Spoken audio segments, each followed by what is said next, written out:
I stuffed the last of my camera equipment into the bag and checked my phone. 11 missed calls from the parking enforcement office. My stomach dropped before I even read the text message. Vehicle towed from hotel loading zone. Retrieve within 24 hours or additional fees apply. Perfect. Absolutely perfect. I'd been so focused on getting decent shots at the corporate event that I hadn't noticed the time. The hotel manager had been explicit about the 30-minute loading zone limit, and I'd been there for 3 hours. Professional photography doesn't pay enough to cover stupidity. Riley tugged at my jacket, her small face pinched with exhaustion. Mama, I'm hungry. I know, baby. We'll get something soon. Outside the hotel's glass doors, water poured from the sky in sheets. Not the gentle autumn drizzle that had been falling when we arrived, but the kind of downpour that soaks you to the bone in seconds. The kind that turns city streets into rivers and makes taxi drivers disappear. I pulled out my wallet and counted what was left after paying this month's overdue electric bill and last month's late fee for Riley's daycare. $43. The towing fee alone would be $200, plus storage, plus the original parking ticket. I didn't have it. Wouldn't have it until my next client paid, which could be days or weeks depending on their accounting department's mood. Mama? Riley's voice was small, tired. She'd been patient all evening, sitting quietly in the corner of the ballroom while I worked, coloring in the activity book I'd brought. She was always patient, my girl. Too patient for a 5-year-old who should be home in pajamas, not standing in a hotel lobby at 9 p.m. on a school night. Let's find somewhere dry to wait, I said, trying to sound confident. The rain will stop soon. The lie tasted bitter. The weather app showed another 2 hours of this storm, minimum. Across the street, a cafe glowed with warm light. The kind of place with marble countertops and $12 lattes, where people in expensive coats sipped espresso and pretended the world outside didn't exist. Normally, I'd never go in there. But Riley was shivering despite her jacket, and I needed to call someone. Anyone. The cafe was packed when we pushed through the heavy door. Every table occupied, every chair claimed. Warmth hit my face along with the rich aroma of coffee and something baking. Riley pressed against my leg, overwhelmed by the noise and the crowd. I scanned the room desperately. One table near the back had a single occupant, a man with dark hair reading what looked like an Italian newspaper. He hadn't touched the espresso cup in front of him. Desperation overrides pride. I'd learned that the hard way. I approached his table, water still dripping from my jacket. Excuse me, I'm sorry to bother you, but would you mind if we sat here? Just until the storm passes. Everywhere else is full. He looked up, and I found myself caught by the darkest brown eyes I'd ever seen. Not black, but deep amber brown, like expensive whiskey held up to light. His face was all sharp angles, strong jaw shadowed with precisely maintained stubble, high cheekbones that suggested Italian heritage. No scars, no imperfections, just the kind of masculine beauty that belonged on magazine covers, not in New York cafes at 9 p.m. He was younger than I'd expected from the back. Mid-30s maybe. Tall, even sitting down, easily over 6 feet, with the kind of athletic build that came from actual physical work, not just gym sessions. His gaze moved from me to Riley, taking in her wet blonde curls plastered to her small face, the way she trembled despite being inside. Sit, he said. Not a question. A command, but spoken softly. His accent was barely there, just a slight musicality to the word that confirmed the Italian newspaper wasn't for show. I pulled out the chair across from him, helping Riley into the one beside me. She was too quiet, which meant she was either exhausted or coming down with something. Please not sick. I couldn't afford sick. The man folded his newspaper with precise movements and raised one hand. Immediately, a waiter appeared, moving faster than I'd seen any server move in my life. Hot chocolate for the girl, the man said, still looking at Riley. Extra marshmallows. And soup, something warm. Tomato if you have it. Right away, Mr. DeLuca, the waiter said, already backing away. Wait, I didn't order... I started, but the man's attention had shifted back to me. She's cold, he said simply. And hungry. It wasn't a question, and the truth of it stung. Yes, My daughter was cold and hungry because I couldn't afford to get our car out of impound, couldn't afford a taxi in a storm, couldn't afford anything beyond survival most months. Thank you, I managed. But I can pay for our... Already handled. He leaned back slightly, studying me with an intensity that made my skin prickle. Not threatening, exactly, but absolute. Like he was used to being listened to. Obeyed. You were working tonight. The corporate event upstairs. How did he know that? I glanced down at my clothes, realized my camera bag was still visible, logo facing out. The hotel name was probably on something. Yes. Photographer, freelance. I tried to sit straighter, aware of how I must look. Soaked jacket, hair falling out of its ponytail, mascara probably smudged. Professional. I could tell. The corner of his mouth lifted slightly. Not quite a smile, but close. You have the look. Always watching. Always framing. The waiter returned with frightening speed, setting down a mug of hot chocolate so loaded with marshmallows that Riley's eyes widened. A bowl of soup followed, steam rising from the surface. Eat, Piccola, the man said to Riley, his voice gentler than it had been with me. Riley looked at me for permission. I nodded, and she immediately grabbed the mug with both hands, bringing it to her lips carefully. I'm Megan, I offered, feeling like I should at least introduce myself to the stranger buying my daughter dinner. Megan Collins. This is Riley. Julian, he replied. Julian DeLuca. The name meant nothing to me, but the way he said it suggested it should, like he was testing whether I'd recognize it. I didn't. I was too busy watching Riley drink her hot chocolate, seeing color return to her cheeks, feeling the knot in my chest loosen slightly. You live in the city? Julian asked, making conversation that felt oddly formal. Queens. We were just waiting for the rain to stop before heading home. His eyes moved to the window, where water still poured in torrents. You'll be waiting a while. Yeah. I pulled my phone out, checked it again. Still no response from my friend Sarah, who might have been able to lend me money. No miraculous solution to the towing situation. Just the weather app confirming my misery. Julian watched me, missing nothing. I had the unsettling feeling he could read exactly what was wrong, could see the calculations I was running in my head. Car impound versus paying rent. Taxi home versus walking in the storm. My camera bag sat at my feet, and something shifted in Julian's expression when he looked at it. You dropped this, he said, reaching into his jacket pocket and pulling out one of my business cards. The corners were slightly damp. The professional headshot I'd paid too much for 3 years ago staring back at me. I didn't remember dropping it, but my bag had spilled earlier when I'd rushed to get a shot of the CEO cutting a cake. Oh, thank you. I've been looking for a photographer, Julian said, setting the card on the table between us. For a family event. Nothing corporate. More personal. I blinked. What kind of event? My mother's birthday, a dinner party. 60 guests, maybe more. I'd need someone for the evening. Candid shots. Some formal portraits. He paused. I looked at your portfolio online. Your work is good. Natural. Not overdone. He'd looked me up. Based on a dropped business card. Within the hour. That's very flattering, but I'm sure there are more established photographers who... I prefer your style. Again, not a request. A statement of fact. The event is in 10 days.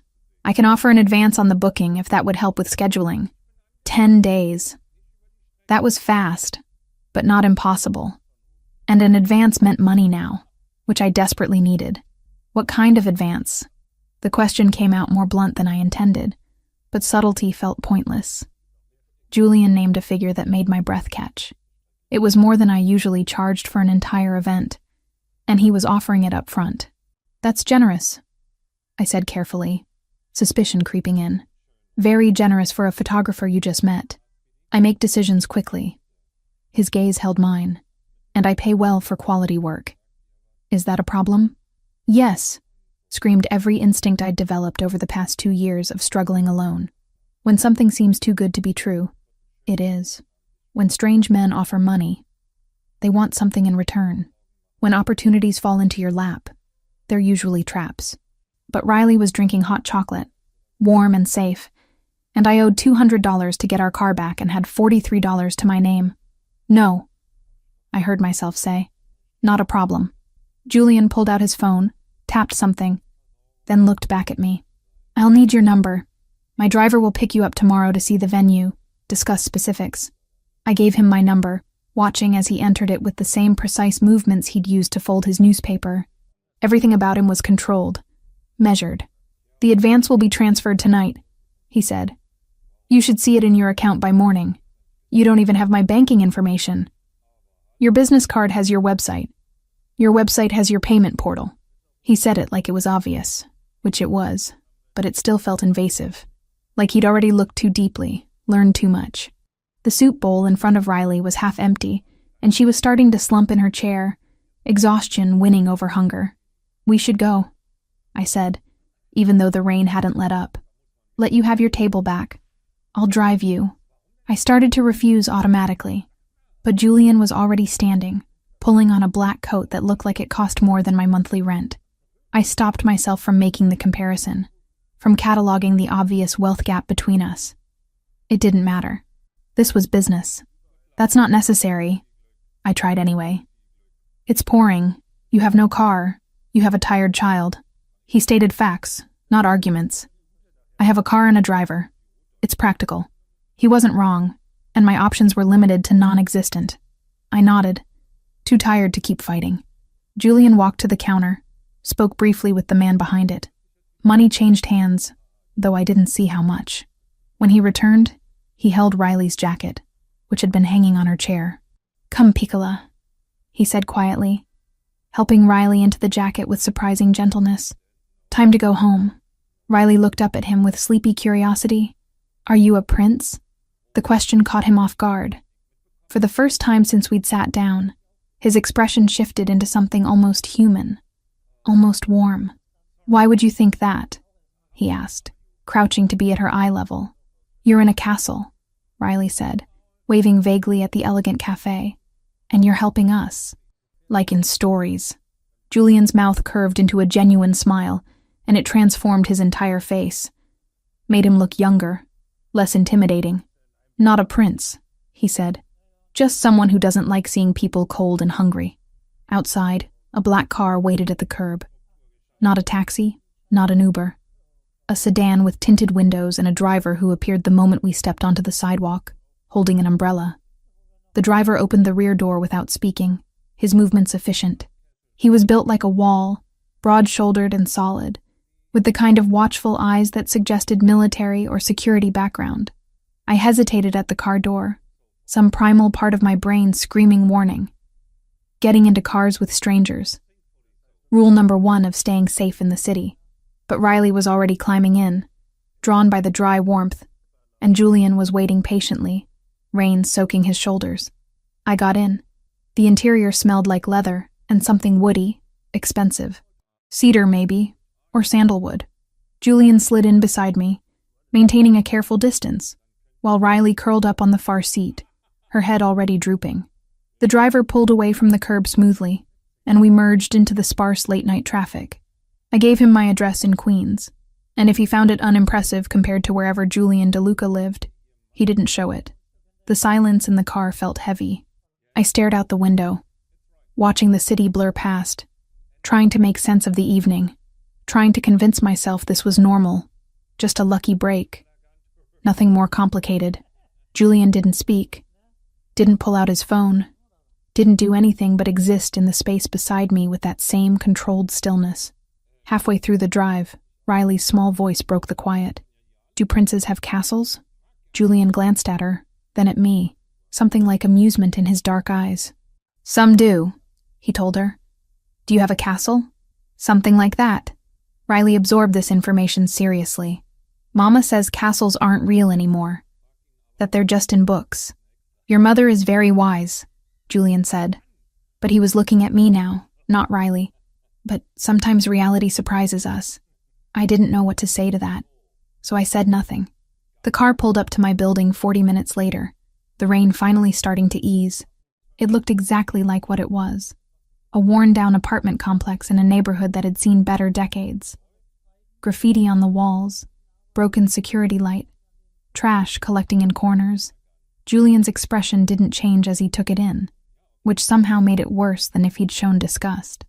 "Thank you for the ride," I said, gathering Riley, who had fallen fully asleep. "And for dinner, and for the job. You didn't have to do any of it." "Tomorrow at 10, Julian said instead of acknowledging my gratitude. "The driver will be here." "I'll be ready." I carried Riley to the building entrance, her weight familiar and comforting against my chest. At the door, I turned back, some impulse making me look. Julian hadn't driven away. He sat in the back of the car, visible through the window, watching. Making sure I got inside safely, I realized. The realization did something strange to my chest. Loosened something that had been tight for months. I waved once, awkwardly, then pushed through the door into the lobby that smelled like mildew and old cooking oil. By the time I got Riley upstairs, changed her into pajamas, and tucked her into bed, it was past 11. I checked my phone one last time before collapsing onto my own bed. A notification glowed on the screen. Bank deposit. The exact amount Julian had promised. Already transferred. I stared at it for a long moment, at the proof that tonight had been real, that tomorrow I could get my car back, that for at least a little while the desperate scramble to survive could ease. But underneath the relief, a question nagged at me. Why? Why had Julian DeLuca, whoever he was, decided to help a random photographer and her daughter in a cafe? What did he really want? I fell asleep before I could answer, exhaustion claiming me. Tomorrow I would meet him again, see his castle, whatever that meant. Tomorrow I could start worrying about the price of his generosity. Tonight, Riley was warm and fed and safe. I'd take that victory, however temporary it might be. The morning came too quickly. Riley bounced on my bed at 8, fully dressed and demanding breakfast, which told me she'd recovered from last night's exhaustion. Kids were resilient like that. I, on the other hand, felt like I'd been hit by a truck. My phone showed the bank deposit was real, which meant today was real, which meant I was about to see Julian DeLuca's castle and figure out what I'd actually agreed to. By 9:45, we were both presentable. Riley wore her favorite purple dress with the butterfly on it, insisting that you had to dress nice for castles. I'd chosen black jeans and a gray sweater, professional but not trying too hard. My camera equipment was clean and organized, ready to assess the venue. The black sedan arrived at precisely 10. Same car as last night, same driver who emerged to open the door with the same wordless efficiency. "Good morning," I ventured as Riley climbed in. "Morning, Miss Collins," he replied, his voice surprisingly gentle for someone built like a linebacker. "I'm Anthony. Mr. DeLuca asked me to make sure you're comfortable." Anthony. At least now the silent driver had a name. The drive took us out of Queens, through Manhattan, across a bridge I didn't recognize. We ended up in a part of the city I'd never visited, where streets were tree-lined and houses sat behind gates instead of stacked on top of each other. We turned onto a private road, and I understood what Riley had meant about castles. The DeLuca property wasn't a castle, but it wasn't far off. A 3-story brick mansion sat at the end of a curved driveway, surrounded by manicured gardens that probably cost more to maintain than I made in a year. Wrought iron gates had opened automatically as we approached, cameras visible at multiple points along the perimeter. This wasn't just wealthy. This was the kind of wealth that needed security. "Wow," Riley breathed, pressing her face against the window. Anthony pulled up to the front entrance where Julian waited. He wore dark gray slacks and a black sweater that somehow looked both casual and expensive, hands in his pockets as he watched our approach. He opened Riley's door himself, crouching down to her level. "Good morning. Did you sleep well?" Riley nodded shyly, suddenly reserved in daylight. "Good." Julian straightened, his attention shifting to me as I climbed out. "Megan, thank you for coming. Thank you for the advance," I replied, keeping it professional. "It cleared this morning, as promised." He gestured toward the house. "Come. I'll show you where the event will be, and we can discuss what you'll need." The interior matched the exterior. High ceilings, crown molding, hardwood floors that gleamed like glass, artwork that looked original and probably was. Everything screamed old money, generational wealth. the kind that didn't need to announce itself because everyone already knew. Julian led us through a formal living room that looked like it belonged in a museum, down a hallway lined with family photographs. I tried not to stare too obviously at the images. Julian as a teenager, serious even then. An older couple who must be his parents. A younger man who shared Julian's features but with softer edges, less intensity. We emerged into a sunroom that overlooked gardens stretching toward a distant wall. Windows on 3 sides flooded the space with light, and I could already see the potential for photographs. Natural light like this was a gift. "The dinner will be here," Julian explained. "Tables arranged in a U-shape, about 60 guests. My mother prefers intimate settings even for large gatherings." I pulled out my phone, started making notes about lighting conditions, best angles, where I could position myself to be unobtrusive. Professional mode kicked in, overriding my nerves about being in this overwhelming house. Riley had wandered to the windows, drawn by movement in the garden. I followed her gaze and saw an older woman in an elegant cream dress tending to rose bushes, her silver-streaked dark hair pulled back. The woman looked up, perhaps sensing being watched. Her eyes found the window, found Riley standing there backlit by sunlight, and she went completely still. Even from this distance, I could see the shock on her face, then something else. Recognition, maybe, or memory. Her hand went to her mouth. "That's my mother," Julian said quietly, having moved to stand beside me. His voice had changed, softened. "Valentina." The woman set down her gardening shears and walked toward the house with purpose. Julian moved to meet her, and I heard the back door open, followed by rapid Italian that I couldn't understand. Valentina entered the sunroom like weather, bringing energy that filled the space. She was beautiful in the way women who'd lived full lives were beautiful, lines around her eyes speaking of laughter and tears in equal measure. But she wasn't looking at Julian. She was looking at Riley, who'd turned from the window and now stood uncertain, sensing the intensity of attention. "Mio Dio," Valentina whispered. "She looks exactly—" "Mother," Julian said gently, switching to English.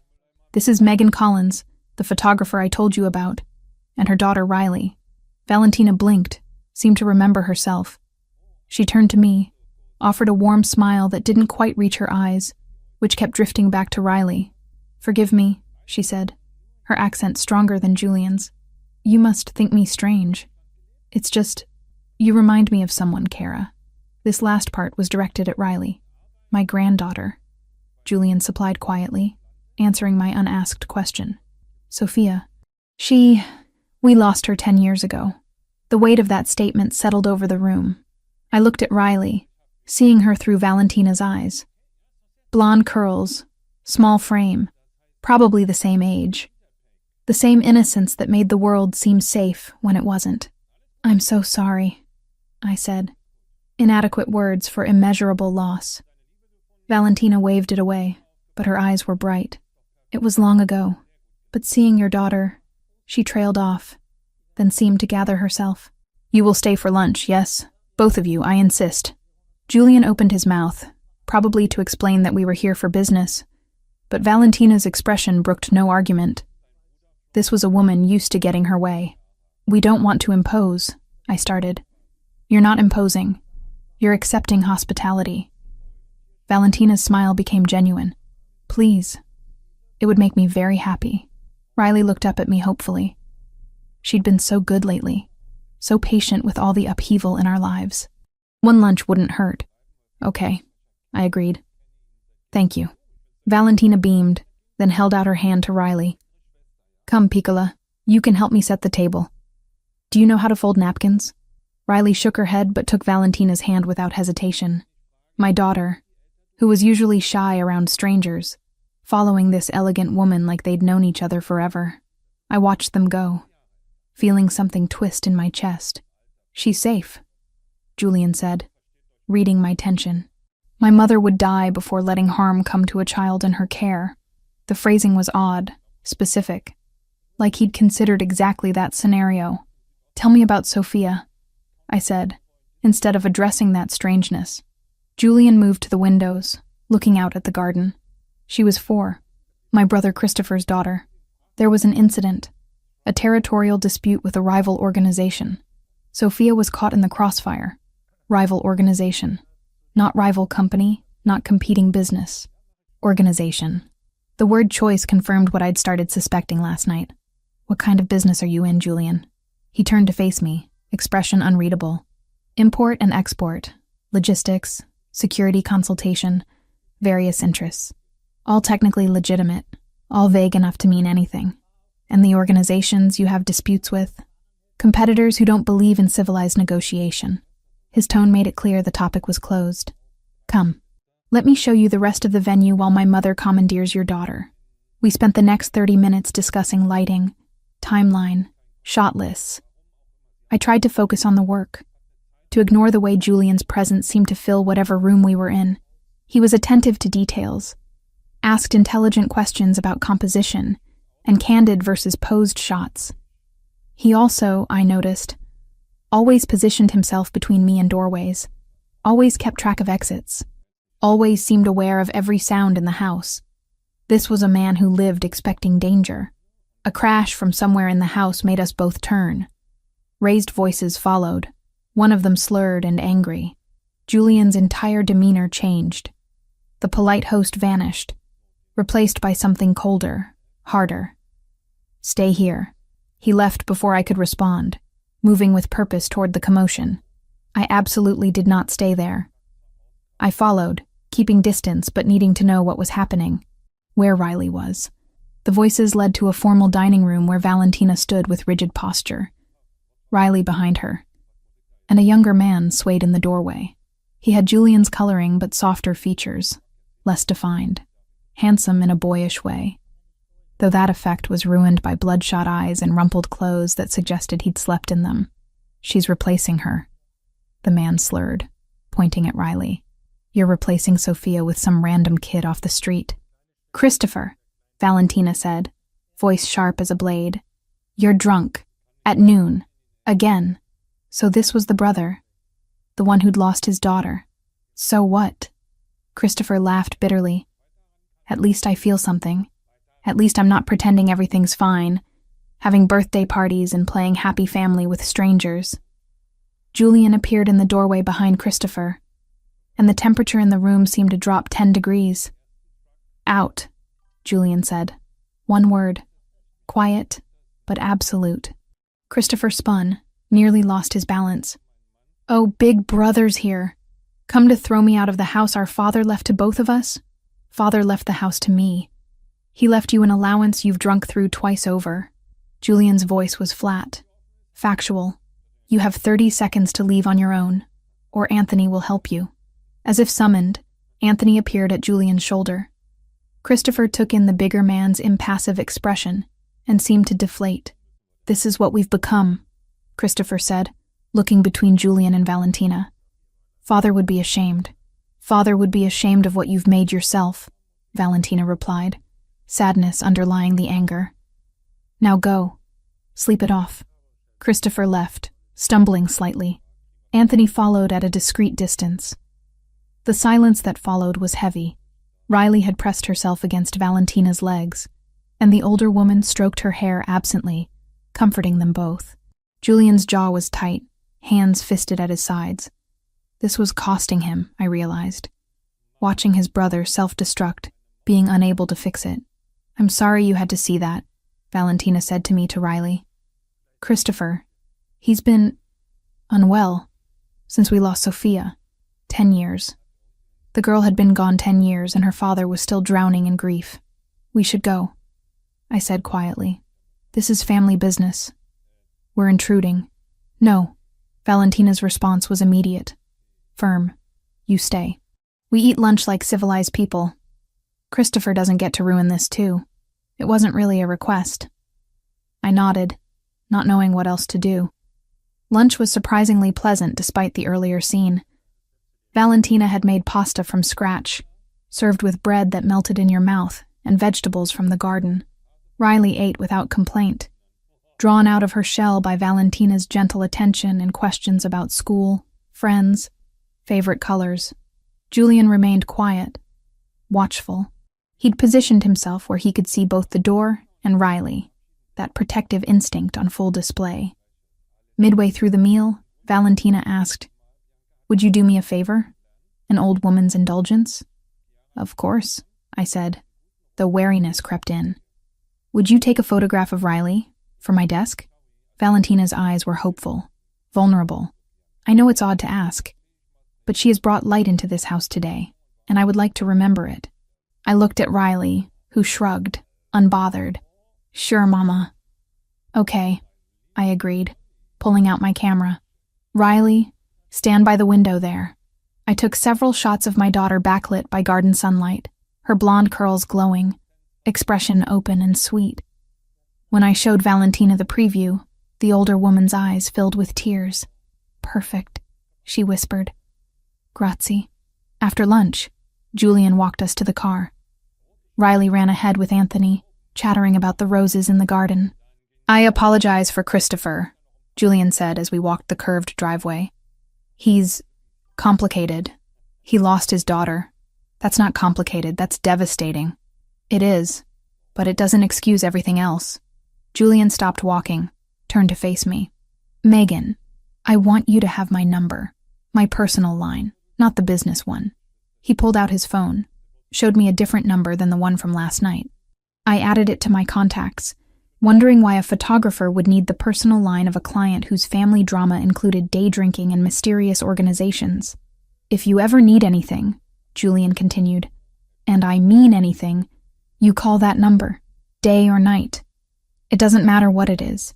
Julian, I appreciate the generosity, but I'm your photographer. That's all. His dark eyes held mine, intense in a way that made my breath catch. Riley reminds my mother of what we lost. That makes you family adjacent, whether you intended it or not. And I protect what's mine.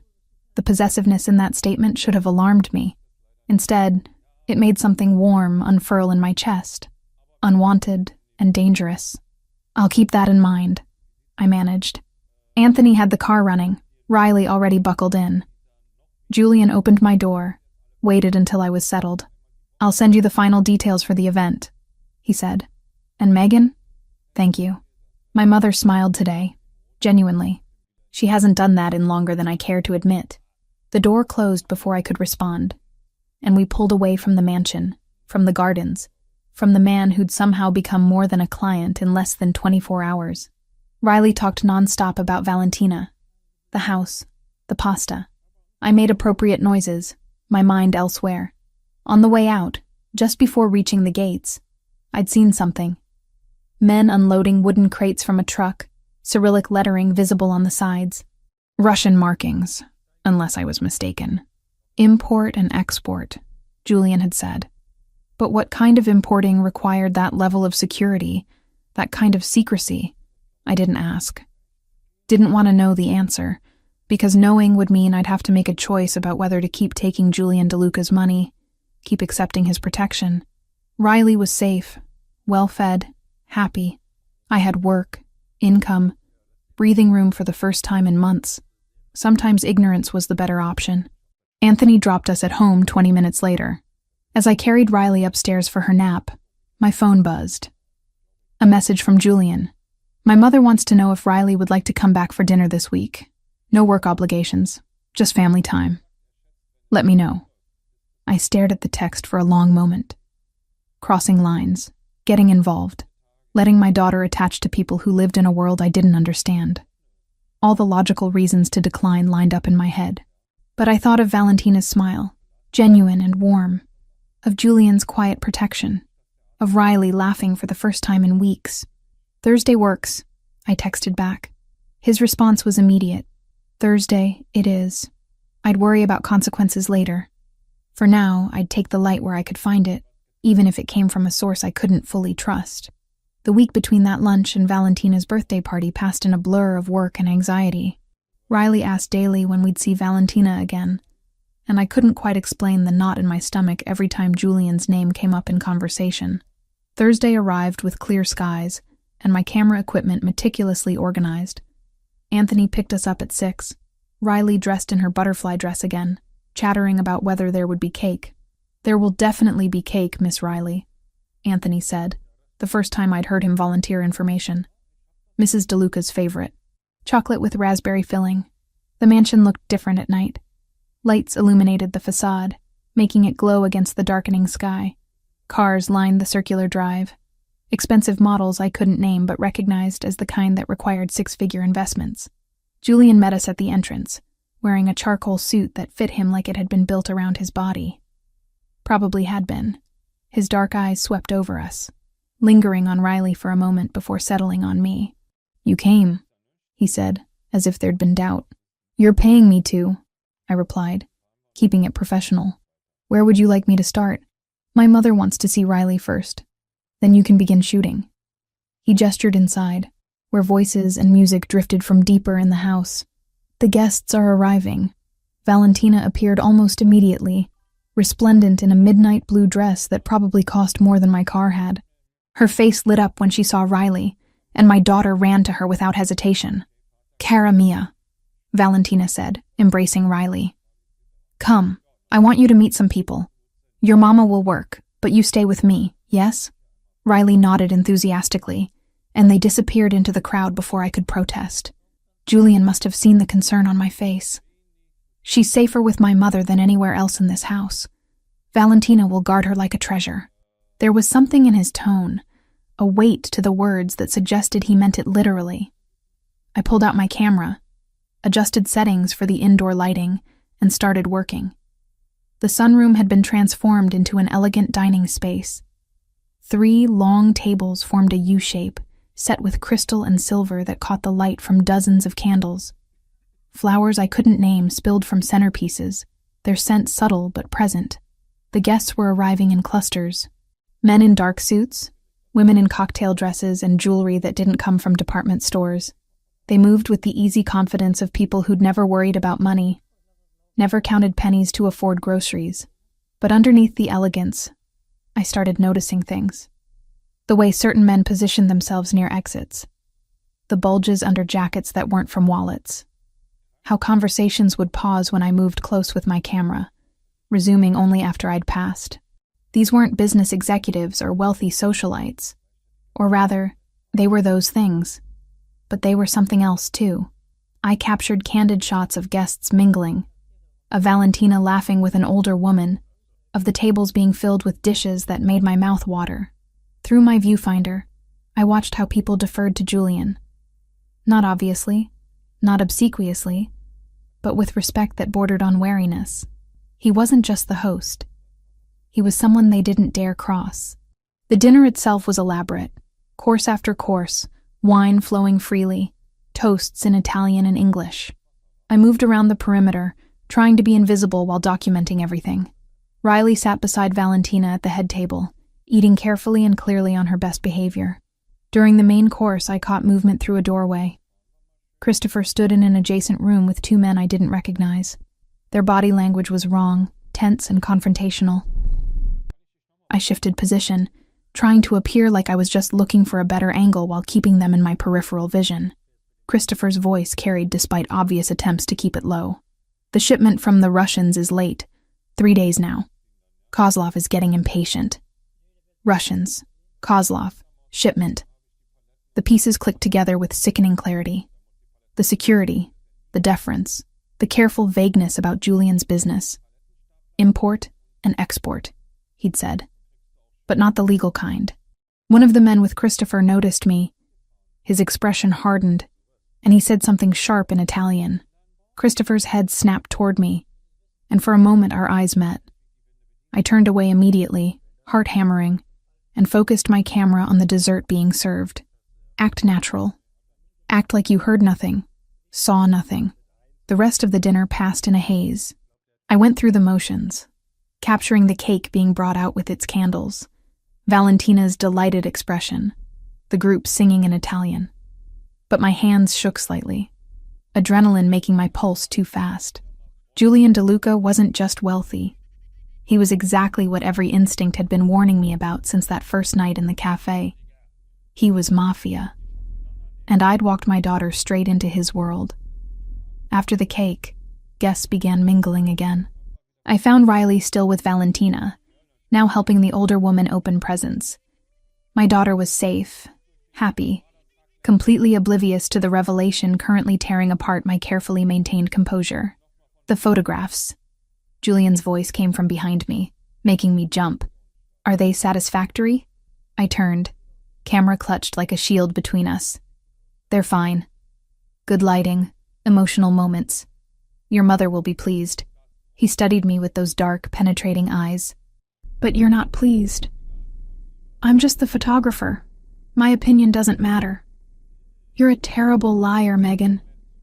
He stepped closer, lowering his voice. What did you see? No point in pretending. Your brother, talking about Russians and shipments, using words that don't fit the legitimate business narrative. Julian's jaw tightened slightly, but he didn't look surprised. And what conclusion have you drawn? That I should finish this job and never come back? My voice came out steadier than I felt. That I should take Riley and maintain as much distance as possible from whatever this is. Something flickered in his expression. Not anger, but something colder. Resignation, maybe. Come with me, he said. We should talk privately. I wanted to refuse, wanted to grab Riley and run. But Anthony had appeared at the edge of my vision, and Valentina still had my daughter. I wasn't leaving without her, and making a scene would only make things worse. I followed Julian through the house to the same office I'd glimpsed on my first visit. He closed the door behind us, muffling the party sounds. Sit, he said, gesturing to a leather chair. I remained standing. I'll finish the job. I'll deliver the photos. But after that, I think it's best if Riley and I don't come back. Is that what you think? Julian moved to his desk, poured amber liquid from a crystal decanter into 2 glasses. He held one out to me. You think you can just walk away? Forget what you've seen? Forget this place exists? I don't know anything, I said, not taking the glass. I overheard a conversation I didn't understand. That's all. You're smarter than that. He set the glass down within my reach.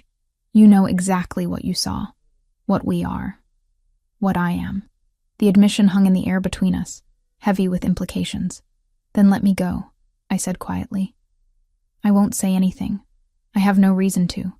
I just want to keep Riley safe and live our lives.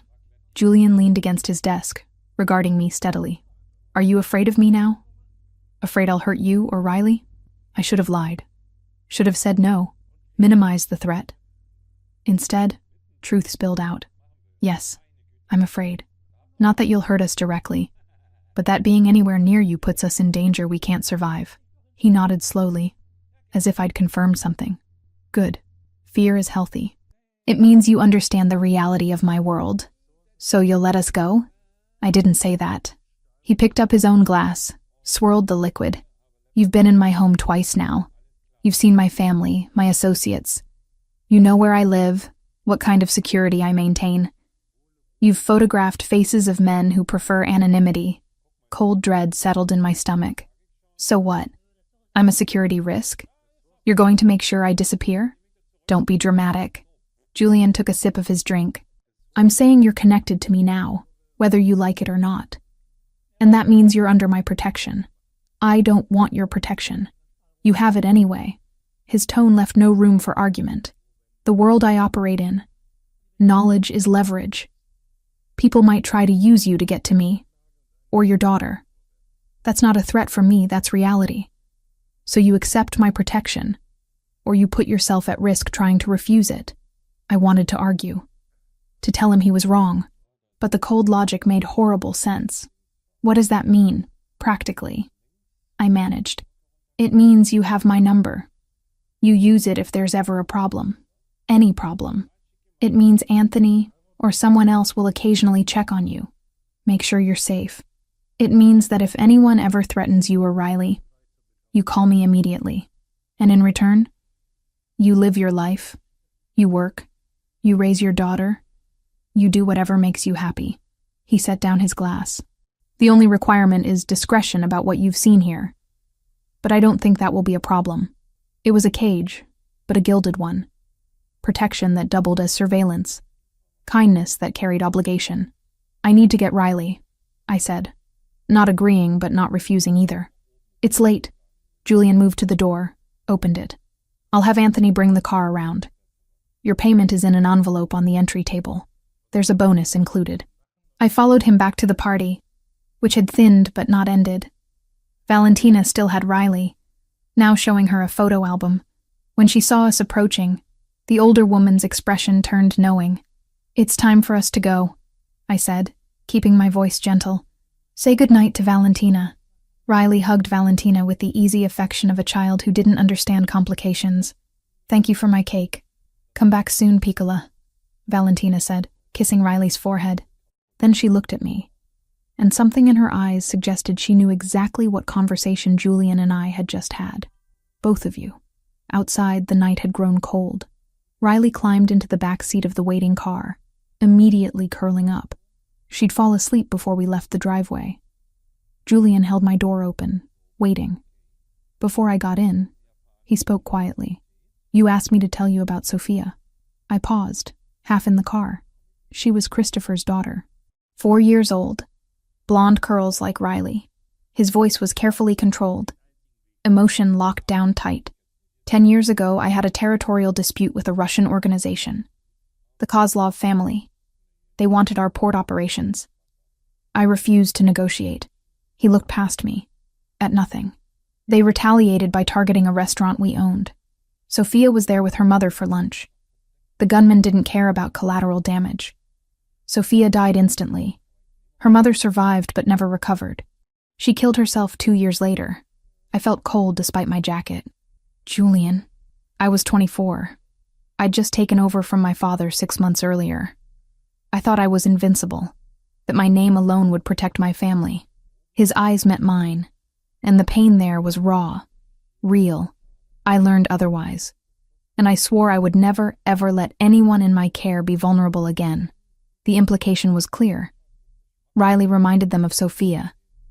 Valentina had lost her granddaughter. Julian had lost his niece and sister-in-law. And now we were here, inserted into that wound. "I'm sorry for your loss," I said, because nothing else seemed adequate. "Don't be sorry. Be careful. Be smart. And call me if you ever need help." He stepped back, allowing me to close the door. Through the window, I watched him stand there as Anthony pulled away. Still watching, still protecting, even as we left. Riley slept the entire drive home. I carried her upstairs, tucked her into bed, and then sat in my living room staring at the envelope Julian had given me. Inside was the agreed payment, plus a substantial bonus. Also a business card with just his personal number, no name. I should have been relieved. Should have felt like I'd escaped something dangerous. Instead, I felt marked, claimed, protected whether I wanted to be or not. My phone buzzed. A text from Julian. "Thank you for tonight. My mother is happy. That matters to me." I stared at the message for a long time before responding. "You're welcome." Nothing else seemed safe to say, because the truth was complicated and dangerous, and I didn't fully understand it myself yet. I'd walked into Julian DeLuca's world, thinking I was just a photographer. Now I knew I was something else entirely. What that meant, I'd discover soon. 3 weeks passed without contact from Julian, beyond a brief text thanking me for the photos. Valentina called twice, asking when Riley could visit again, but I kept making excuses. Distance felt safer, necessary. Then the letter arrived. Plain white envelope, prison postmark from upstate.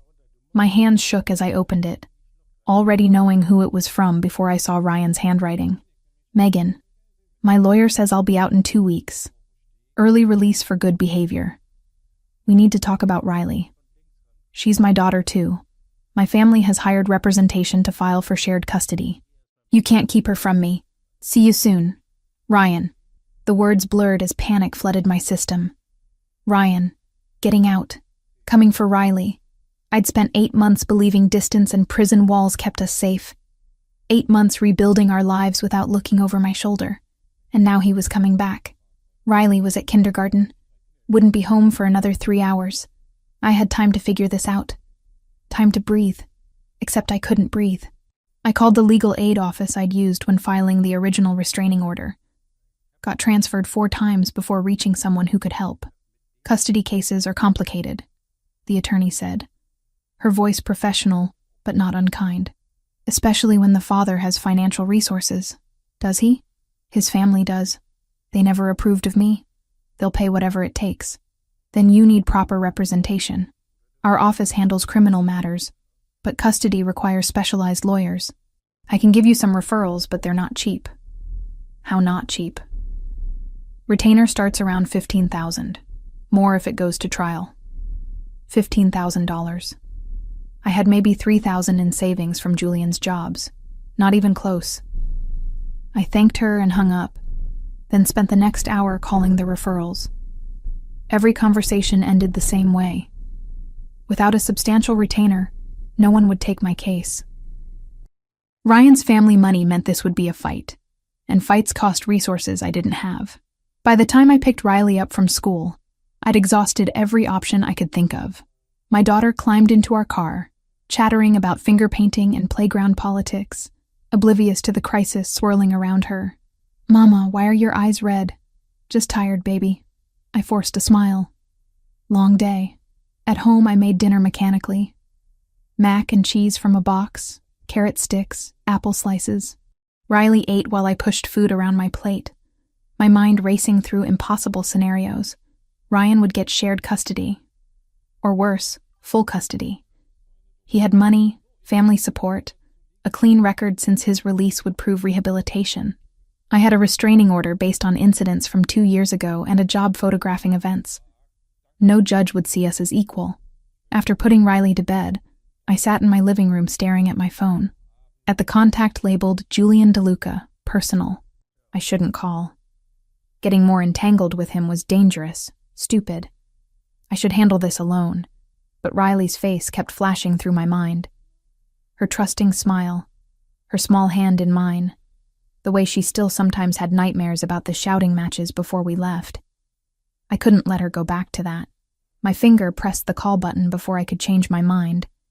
Julian answered on the second ring. Megan. Just my name, spoken in that low, controlled voice. Somehow it steadied me. "I need help," I said, the words catching in my throat. I wouldn't call if there was any other option. But there isn't. And Riley, slow down. What happened? I told him about the letter, the custody threat, the lawyers who wouldn't take my case without money I didn't have. The words spilled out in a rush. 2 weeks of fear and uncertainty I'd been suppressing finally breaking through. Julian listened without interrupting. When I finished, silence stretched for several seconds. "Your address," he said finally. "Right now." "What?" "Tell me your address. I'm coming to you." I rattled off the street and apartment number, too tired to argue. 30 minutes, Julian said. "Lock your door. Don't open it for anyone but me." He hung up before I could respond. 28 minutes later, headlights swept across my window. I peered through the blinds to see the black sedan pulling up, Julian emerging from the back seat with Anthony close behind. I opened the door before they could knock, not wanting Riley woken. Julian stepped inside, his presence immediately making my small apartment feel smaller. His eyes swept the space, cataloging exits and sightlines with practiced efficiency, before settling on me. "Where's Riley?" "Asleep. She doesn't know about any of this." "Good." He moved to my couch, sat like he belonged there. "Show me the letter." I handed it over, watching as he read Ryan's words with an expressionless face. Anthony stood by the door, hands clasped, waiting. "Anthony," Julian said without looking up. "Place someone on this building. Rotating shifts. If Ryan or anyone connected to him comes within 2 blocks, I want to know immediately." "Yes, sir." Anthony pulled out his phone, stepped into the hallway to make calls.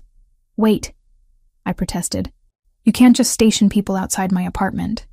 The neighbors will notice." Your landlord works for a property management company I do business with. It won't be a problem." Julian set the letter aside. "And your neighbors won't notice. My people are professionals."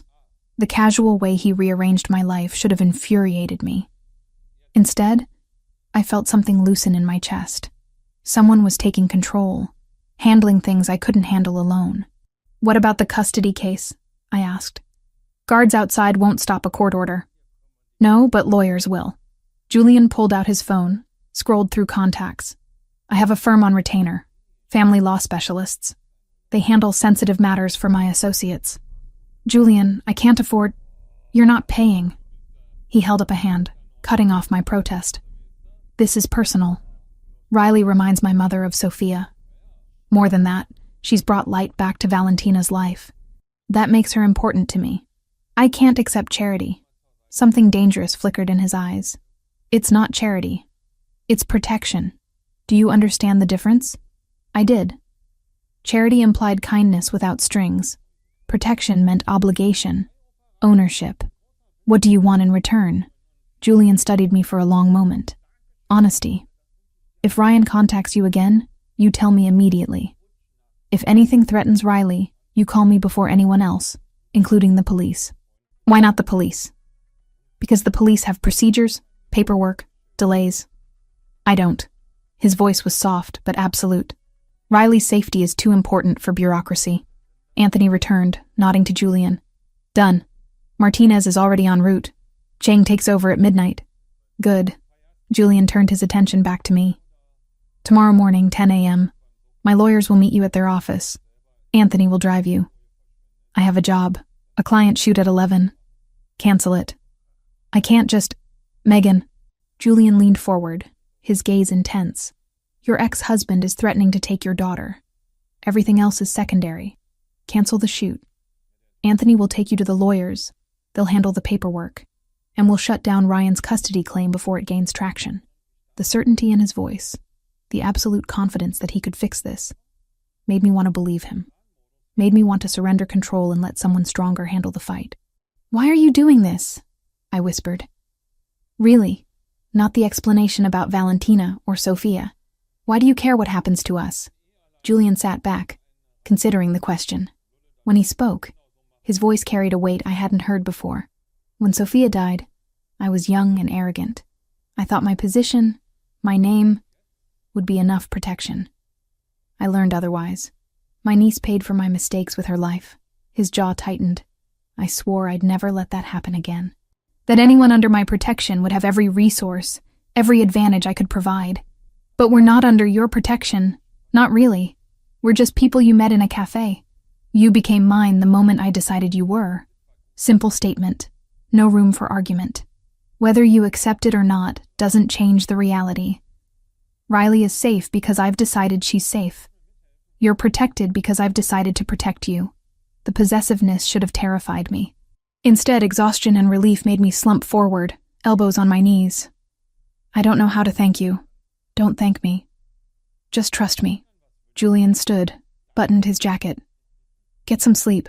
Anthony will be here at 9 tomorrow. Be ready. He moved toward the door, then paused. From his pocket, he pulled a phone, different from the one I'd seen him use before. This is for you. It has one contact programmed in. Anthony's direct line. If you need immediate help, you call him. He'll have someone here in minutes. Or he'll come himself. I took the phone. Felt its weight in my palm. Another leash. Another connection to Julian's world. What if Ryan's lawyers are better than yours? The question came out small, vulnerable. Julian's expression softened slightly, the dangerous edge receding. They won't be. Trust me on this. Ryan might have family money, but I have resources he can't imagine. By the time my lawyers finish, he'll be lucky if supervised visitation is still an option. After they left, I checked on Riley. She slept peacefully, one hand curled under her cheek, blonde hair spread across her pillow. My daughter. My whole world. The reason I'd fled, survived, rebuilt. And now she was the reason I'd tied myself to a man whose protection came with invisible chains. I climbed into bed but couldn't sleep. Instead, I stared at the phone Julian had given me. At the single contact labeled, Anthony, Emergency. And wondered what price I'd eventually pay for accepting this help. The answer came sooner than I expected. But not in the way I'd feared. The week following my meeting with Julian's lawyers felt surreal. They'd moved with frightening efficiency, filing counter motions before Ryan's attorneys had even officially served papers. I'd sat in their glass-walled conference room while 3 sharp-eyed lawyers in designer suits explained how they'd systematically dismantle Ryan's custody claim. His early release doesn't erase his record, the lead attorney, a woman named Victoria Hale, had said with cold precision. We'll argue that releasing him early only proves he can follow institutional rules, not that he's fit to parent. The documented domestic violence, the restraining order, the 8 months of zero contact with his daughter. It paints a clear picture. By the end of the meeting, I'd felt cautiously optimistic for the first time since receiving Ryan's letter. Now, 2 weeks later, the custody process churned forward through paperwork and legal maneuvers. Julian's lawyers assured me Ryan's case was weakening daily. For the first time in months, I could breathe without the constant weight of panic crushing my chest. Julian visited frequently, always with a reason. Updates from the lawyers, checking that Anthony's security rotations were unobtrusive, dropping off groceries because Valentina insists you're too thin. Each visit felt carefully calibrated, professional boundaries maintained even as something unspoken hummed between us. Riley adored him. That was the most dangerous development, watching my daughter light up whenever his car appeared. She'd started asking when Mr. Julian would visit again, counting days between his appearances. One evening, he arrived with Italian children's books, colorful illustrations of castles and dragons. She should learn the language, he explained, settling onto my worn couch as Riley climbed beside him. It's part of her heritage now, being connected to my family. I'd opened my mouth to argue that we weren't really connected, that this arrangement was temporary protection. But Riley was already sounding out Italian words under Julian's patient guidance, and the protest died unspoken. Over the following weeks, Julian taught Riley basic phrases. Buongiorno for good morning, grazie for thank you, ti voglio bene, which he translated as, I care about you, though I knew enough Italian to recognize it meant something closer to, I love you. Riley practiced constantly, greeting Anthony in Italian when he arrived for security checks, telling me buonanotte at bedtime. She was 5 years old and already bilingual, thanks to a man who'd entered our lives by accident. Or had it been accident? I'd started wondering about that first night in the cafe. The convenient job offer, the perfectly timed advance. Julian had admitted to investigating me after finding my business card. How much had been chance and how much calculation? The thought should have disturbed me more than it did. Sunday morning, 3 weeks after the lawyers' meeting, Valentina called. Lunch today, she announced, brooking no argument. 1 o'clock. Julian will send Anthony. It's family tradition. Sunday lunch. Your family now. Valentina, we're not really your family because I say your family. Now dress comfortable. We eat in the garden when weather is nice. She hung up before I could protest further. Anthony arrived at 12:30. Riley wore her purple butterfly dress again, declaring it her going to see Nonna outfit. When had Valentina become Nonna instead of Mrs. DeLuca? The mansion looked different in afternoon sunlight, less imposing. Gardens bloomed with late spring flowers, and I could hear voices and laughter from somewhere in back. Julian met us at the door, dressed more casually than I'd ever seen him. Dark jeans, a gray Henley that clung to his shoulders, no jacket. He looked younger, more approachable. They're in the garden, he said, gesturing us through. Warning, my mother invited half the neighborhood. Sunday lunches get extensive. The garden had been transformed into an outdoor dining room. A long table covered in white cloth stretched across the patio, already laden with platters of food. 30 people milled around, talking and laughing in a mix of Italian and English. Children ran through the flower beds, their shrieks of joy cutting through adult conversation. Valentina appeared, resplendent in a coral dress, and swept Riley into a hug. There's my beautiful girl. Come. The other children are playing by the fountain. Riley hesitated, looking back at me. Julian crouched beside her. It's safe, he said quietly in Italian, then translated. My men watch the walls. No one comes in who shouldn't. Go play. Riley nodded, trusting him completely, and ran off with a girl near her age who'd appeared at Valentina's side. She trusts you, I observed, watching my daughter disappear into the garden. Children have good instincts. Julian straightened. Come. I'll introduce you to everyone, though most won't remember your name after today. Italian families are large and loud. He wasn't wrong. Over the next hour, I met cousins and uncles and family friends whose relationships I couldn't track. Everyone spoke with their hands, voices overlapping in cheerful chaos. Food appeared in endless waves, antipasti, pasta, grilled meats, vegetables drizzled in olive oil, bread still warm from the oven. Through it all, Julian stayed close, not hovering, but present, introducing me as Megan, a friend of the family, with his hand resting briefly on my lower back or shoulder, casual touches that felt like claims. During the meal, I noticed Christopher at the far end of the table. He was sober today, or close to it, picking at his food while watching Julian with undisguised bitterness. When Julian threw his head back, laughing at something Valentina said, Christopher's expression twisted into something ugly. "Don't mind him," a woman beside me murmured. Julian's cousin, I thought, though I'd lost track. Christopher's been angry at the world since Sophia died, especially angry at Julian for surviving the grief better. After lunch, as guests lingered over coffee and dessert, Julian found me watching Riley play with the other children. "Want to get out of here?" he asked quietly. "The chaos gets overwhelming. Won't your mother mind?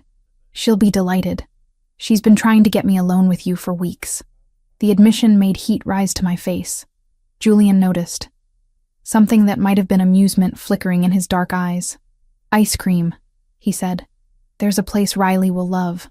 20 minutes away, Riley was thrilled at the prospect, bouncing in the back seat of Julian's car, a different vehicle than the usual sedan. This one a dark blue SUV with leather seats and technology I didn't understand.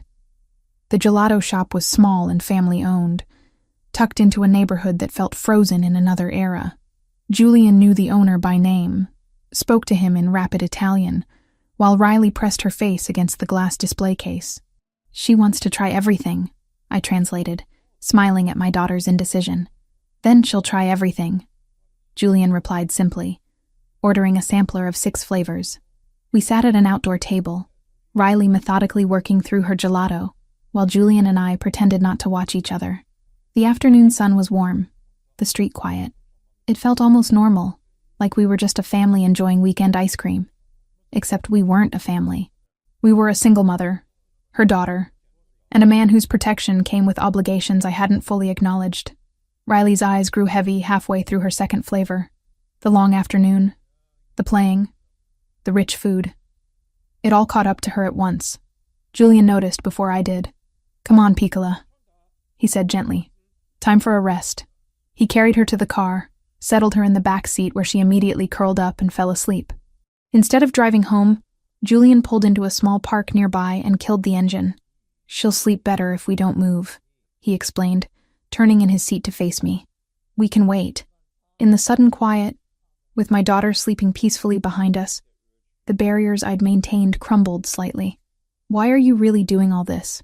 I asked, not demanding, just needing to understand. "The lawyers, the security, the Sunday lunches, were nothing to you." Julian's expression shifted, something vulnerable breaking through his usual control. "When I was 17, he said slowly, I had a younger sister, Bella. She was 13, just starting high school. Beautiful, brilliant, full of life. Past tense. My chest tightened. There was a dispute with a rival family. The Russians, actually. The same ones my brother mentioned at my mother's party. They wanted territory my father controlled. He refused to negotiate. Julian's hands tightened on the steering wheel, knuckles white. They retaliated by targeting Bella. Grabbed her after school, held her for 3 days. By the time we found her, he stopped, throat working. She didn't survive what they did to her. Horror and grief crashed over me. "Julian, I'm so sorry. My father became someone else after that. Ruthless, paranoid, trusting no one. I watched him destroy himself trying to protect what remained of our family. He died 5 years later, heart attack from the stress. Left me in charge at 22. He turned to look at me directly, dark eyes blazing with intensity. I swore I would never let anyone under my protection suffer what Bella suffered, that I would use every resource, every advantage, to keep my people safe. And then Christopher's daughter Sophia died in that restaurant shooting. Despite all my promises, the weight of that guilt, carried for 10 years, was visible in every line of his face. So yes, I'm protecting you and Riley. But it's not charity. It's penance. It's trying to save someone I can save, when I couldn't save the ones I lost. Without thinking, I reached across the console and took his hand. His fingers closed around mine immediately, grip almost painful in its intensity. "You can't save everyone," I said quietly. "Those deaths weren't your fault, weren't they? I'm the one who holds power now. If I'd been stronger, smarter, more ruthless, you'd be your father. Dead at 47 from the stress of trying to control the uncontrollable." Julian stared at our joined hands, then lifted his gaze to mine. Whatever he saw in my expression made his breath catch. "You're not afraid of me. I should be. You terrify me, but not for the reasons you think." "What reasons, then?" I couldn't say it. Couldn't admit that what terrified me was how much I'd come to depend on him, how safe I felt in his presence, how my daughter called his mother Nonna and learned Italian from him and looked for his car every afternoon, how I'd started falling for a man whose world would eventually consume us. Instead, I leaned across the console and kissed him. Julian went completely still for one heartbeat. Then his free hand cupped the back of my head, and he kissed me back with an intensity that stole my breath. It wasn't gentle or tentative.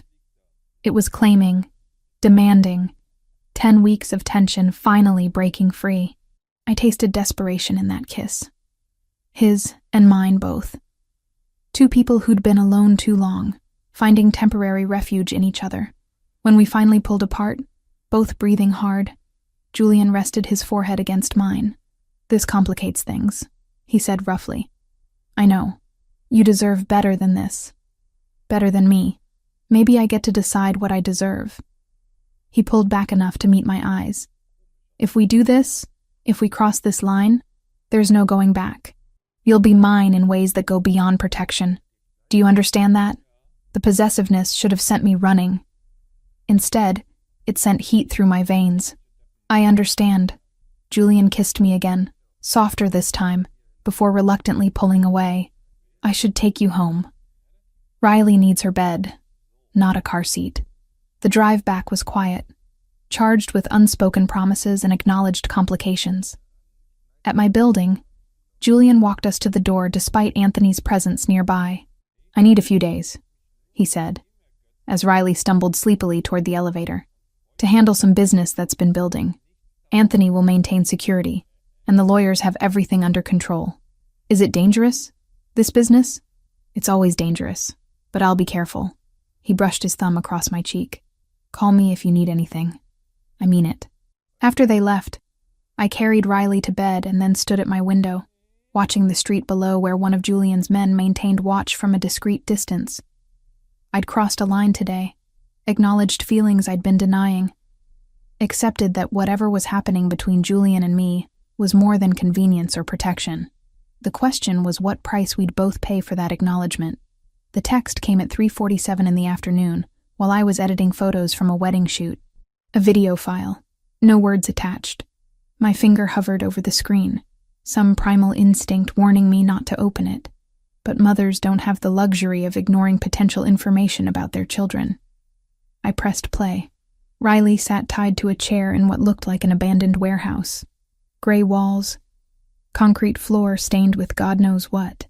Her blonde curls were tangled, tear tracks cutting through the dirt on her small face. Someone had put duct tape across her mouth, and her eyes were wide with terror barely contained. The camera zoomed closer, and I could see her chest heaving with panicked breaths through her nose. She was trying so hard to be brave. Below the video, text appeared in Cyrillic characters, followed by a rough English translation. "DeLuca has 12 hours. Port access or the girl dies." The phone fell from my shaking hands onto the table. Riley. My baby. My entire world, taken by monsters who saw her as nothing more than leverage. I couldn't breathe. Couldn't think beyond the image of her terrified face, the ropes cutting into her small wrists, the certainty that she was calling for me in her mind. My hands found the phone again, fumbling to dial Julian's number. It rang once before he answered. "Megan, they have her." My voice broke on the words. "The Russians. They sent me a video. She's tied up and scared, and they're going to kill her if you don't—" "I know."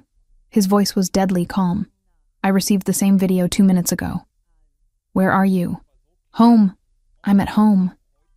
Julian, they're going to hurt her. They won't. Steel underneath the words.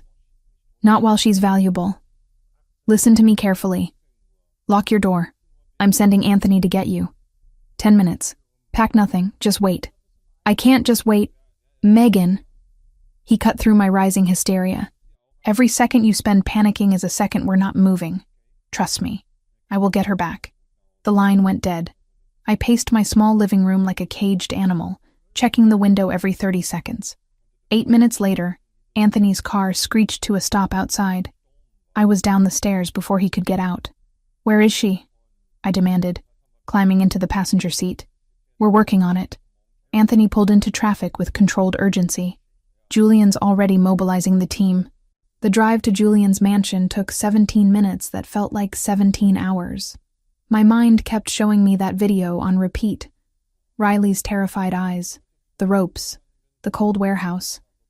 What were they doing to her right now? Was she crying? Screaming? Did she think we'd abandoned her? The mansion gates were already open when we arrived. Multiple vehicles crowded the circular drive, men in dark clothes moving with military precision. Julian met me at the door. He'd changed into tactical gear, black cargo pants, and a fitted shirt under body armor. His expression was carved from ice. Come, he said, leading me through the house to a room I hadn't seen before. The operations center looked like something from a spy movie. Banks of computer monitors covered one wall, displaying satellite imagery, traffic cameras, heat signatures.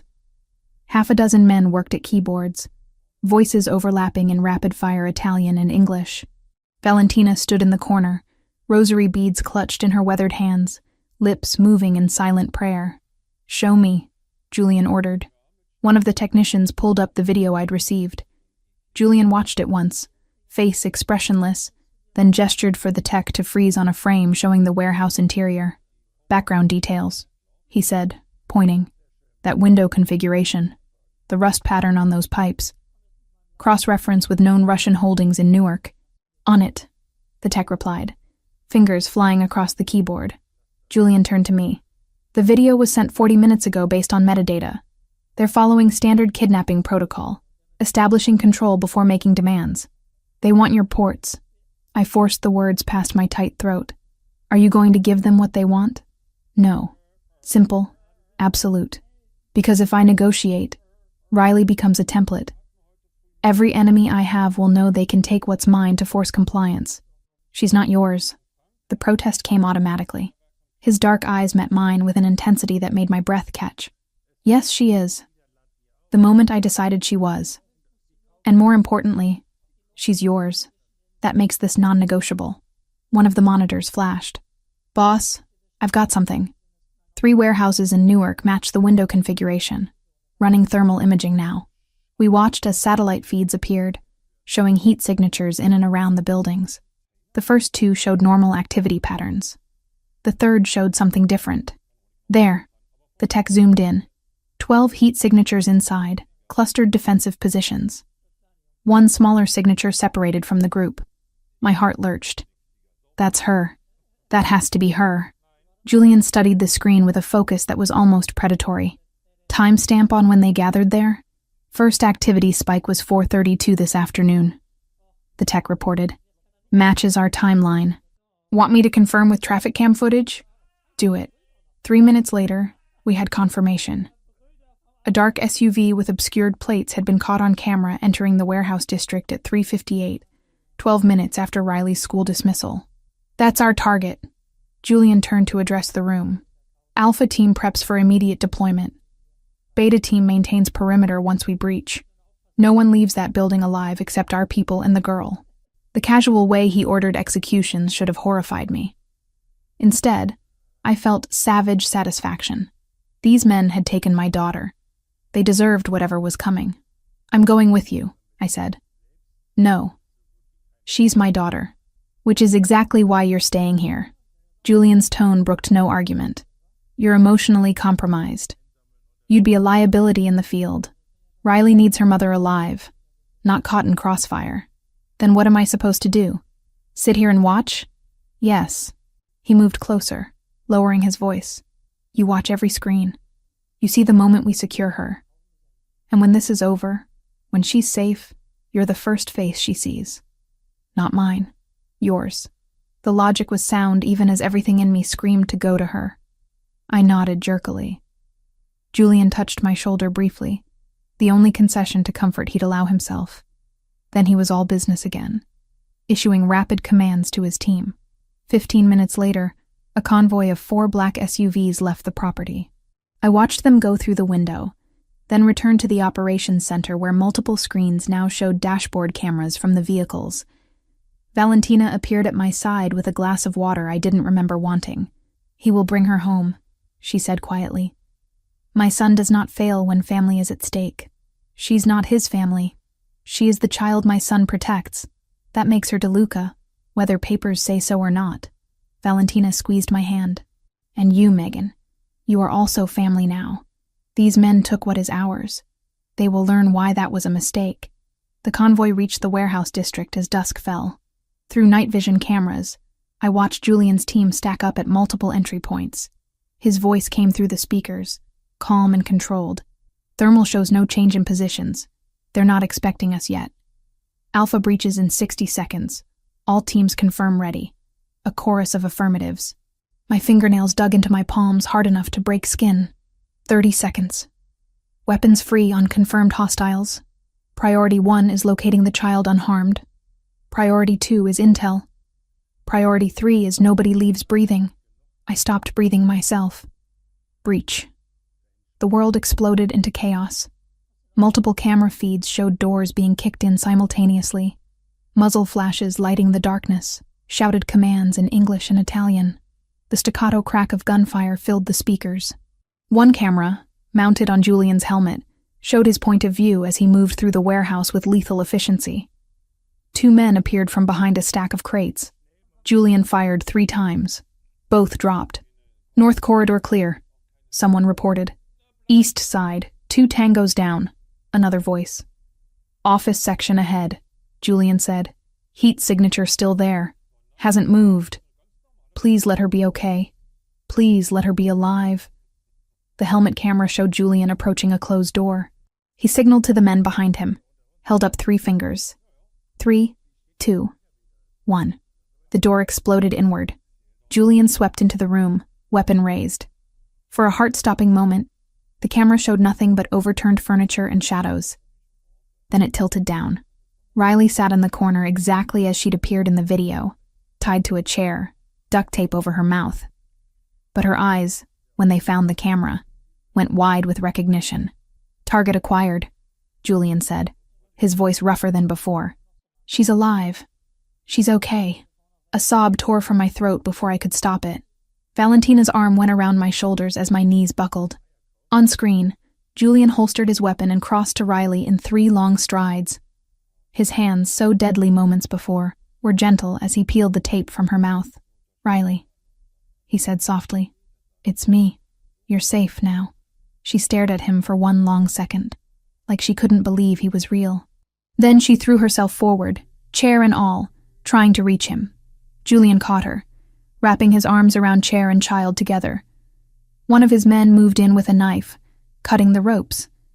The moment she was free, Riley wrapped her arms around Julian's neck and buried her face against his tactical vest. I knew you'd come, she sobbed. I told them you'd come. They said nobody was coming, but I knew. I'm here. Julian's voice cracked in a way I'd never heard. I've got you, Piccola. Nobody's going to hurt you ever again. He stood with her clinging to him. This violent man holding my terrified daughter with infinite care. Alpha team, target secured, he reported, moving to extract. The journey out of the warehouse was faster than the entry. Julian never put Riley down, just carried her through corridors of fallen men, shielding her face so she wouldn't see the bodies. Mama? Riley's voice came through the audio. Where's my mama? She's waiting for you, Julian promised. She's safe. We're going to her right now. The convoy pulled back through Newark with escort vehicles clearing their path. 45 minutes from breach to arrival at the mansion. 45 minutes during which I paced the foyer like a mad woman, unable to sit, unable to do anything but wait. Headlights swept across the windows. Car doors opened. I was already running down the front steps when Julian emerged from the lead vehicle, Riley still in his arms. "Mama!" she screamed, reaching for me. I grabbed her from Julian and crushed her against my chest, feeling her small body shake with sobs, breathing in the smell of her hair and sweat and fear. But alive. She was alive. "I'm here, baby," I whispered fiercely. "I've got you. You're safe." Riley clung to me, fingers twisted in my shirt, her whole body trembling. I held her so tightly she had to push back to breathe, but I couldn't let go. Couldn't convince my arms to loosen even slightly. Julian stood a few feet away, watching us with an expression I couldn't fully read. Relief, certainly. But underneath it, something darker. Guilt, maybe. The weight of promises made and nearly broken. Valentina appeared with a blanket, wrapping it around Riley's shoulders, even though the night wasn't cold. "Povera bambina," she murmured, tears streaming openly. "You're home now. You're safe." A doctor Julian had summoned arrived minutes later and checked Riley over in the mansion's sitting room. No injuries beyond some bruising from the ropes and mild dehydration. Physically, she'd emerged intact. Emotionally was another question. Riley wouldn't let go of me. When the doctor needed to examine her arms, she screamed until I held her hand. When Valentina tried to bring her hot chocolate, she buried her face against my neck. "It's okay," I kept saying, knowing it wasn't but needing to say something. "You're safe now. Nobody's going to hurt you." After the doctor left and Valentina had coaxed Riley into drinking some water, Julian appeared in the doorway. Riley's head snapped up. For a moment I thought she'd be afraid, would associate him with the trauma. Instead, she reached for him. "Mr. Julian saved me," she said to me, like I might not know. "The bad men said nobody was coming, but he came anyway." Julian crossed the room and crouched beside us. "I told you I'd protect you. I keep my promises." "I know." Riley's small hand found his. "Can we stay here tonight? I don't want to go back to our apartment." She didn't say why, but I knew. The apartment was where she'd been taken from in her mind, even though the actual abduction happened at school. It represented vulnerability now. "Of course," I said before Julian could answer. "We'll stay as long as you need."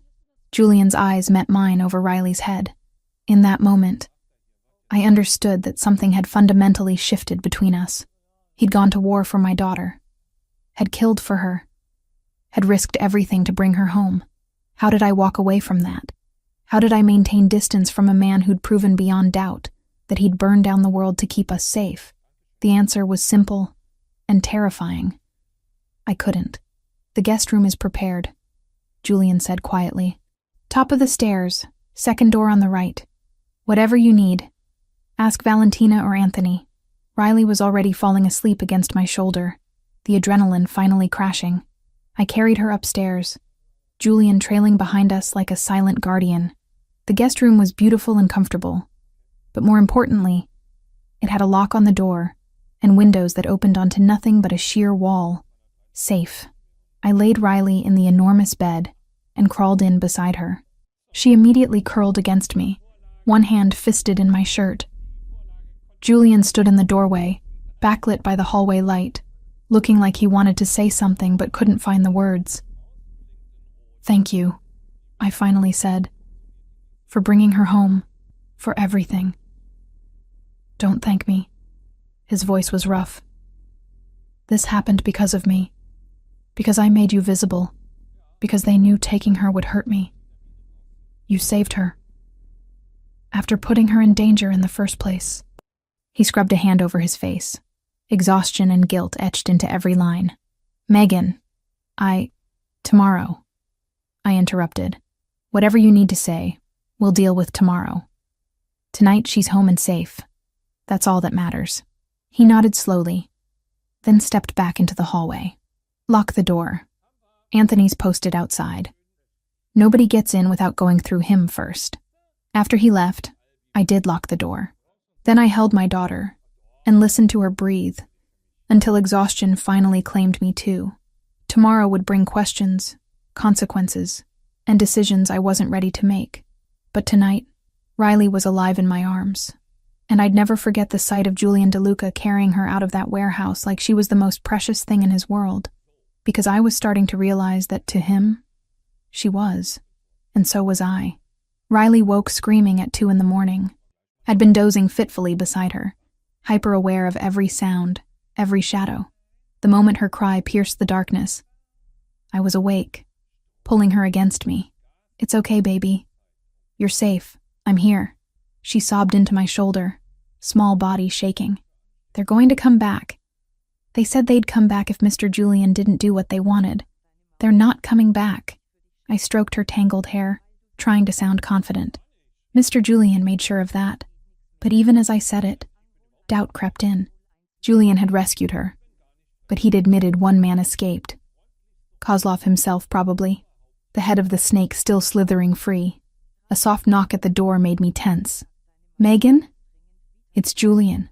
I carefully extracted myself from Riley's grip and opened the door. Julian stood in the hallway wearing dark sweatpants and a t-shirt, hair disheveled like he'd been lying down but not sleeping. Anthony hovered behind him. I heard her scream. Julian said quietly, "Is she okay?" "Nightmare." I glanced back at Riley, who'd curled into a ball on the bed. "She thinks they're coming back." Something dark crossed Julian's expression. "May I come in?" I hesitated, then nodded and stepped aside. Julian moved to the bed, sitting carefully on the edge. Riley's eyes opened, puffy and red from crying. "Piccola," he said gently. "Can I tell you something?" She nodded, fingers twisted in the blanket. "The men who took you, they're gone. Not just away. Gone. They can't hurt you or anyone else ever again." "All of them?" Her voice was so small. "All but one." Julian's honesty surprised me. "And he's running very far away because he knows what happens if he comes back. Do you understand what I'm telling you?" Riley studied his face with a child's unsettling directness. "You killed them." I started to protest, to shield her from that reality, but Julian spoke first. "Yes," he said simply. "I did. Because they hurt someone under my protection. That's what happens when people threaten my family." "Am I your family?" Julian's throat worked. "If you want to be." Riley considered this, then nodded. "Okay, then I'm not scared anymore." Just like that. The resilience of children, accepting protection from the monster who destroyed other monsters on her behalf. Julian tucked the blanket around her, then stood.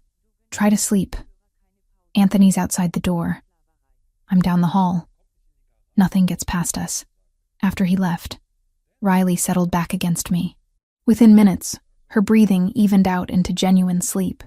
I lay awake, staring at the ceiling, processing what had just happened. Julian had admitted to killing men in front of my 5-year-old daughter, and instead of being horrified, she'd found comfort in it. What kind of world had we entered where violence was reassurance? Morning came with weak sunlight filtering through heavy curtains. Riley woke calmer, asking for breakfast with something approaching normalcy. We found our way downstairs to discover Valentina already in the kitchen, preparing what looked like enough food for an army.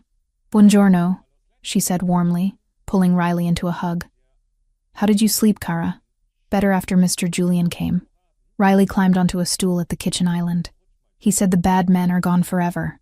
Valentina's eyes met mine over Riley's head, understanding passing between us.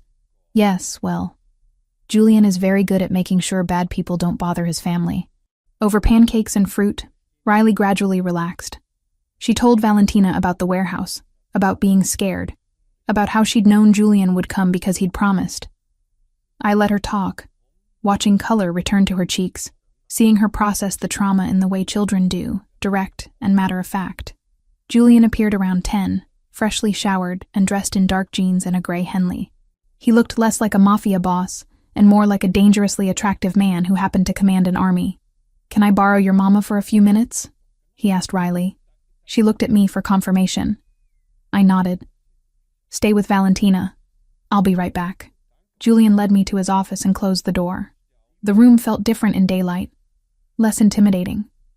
Maps still covered one wall, but now I could see they showed port layouts, shipping routes, territory markers. "We need to talk about what happens next," Julian said, moving to lean against his desk. What happens next is we go home and try to rebuild some normalcy. You can't. No apology in his voice, just statement of fact. Your apartment isn't secure. Anyone who knows where you live knows where to find you. And Kozlov is still out there. You said he's running. For now. But men like him don't forget.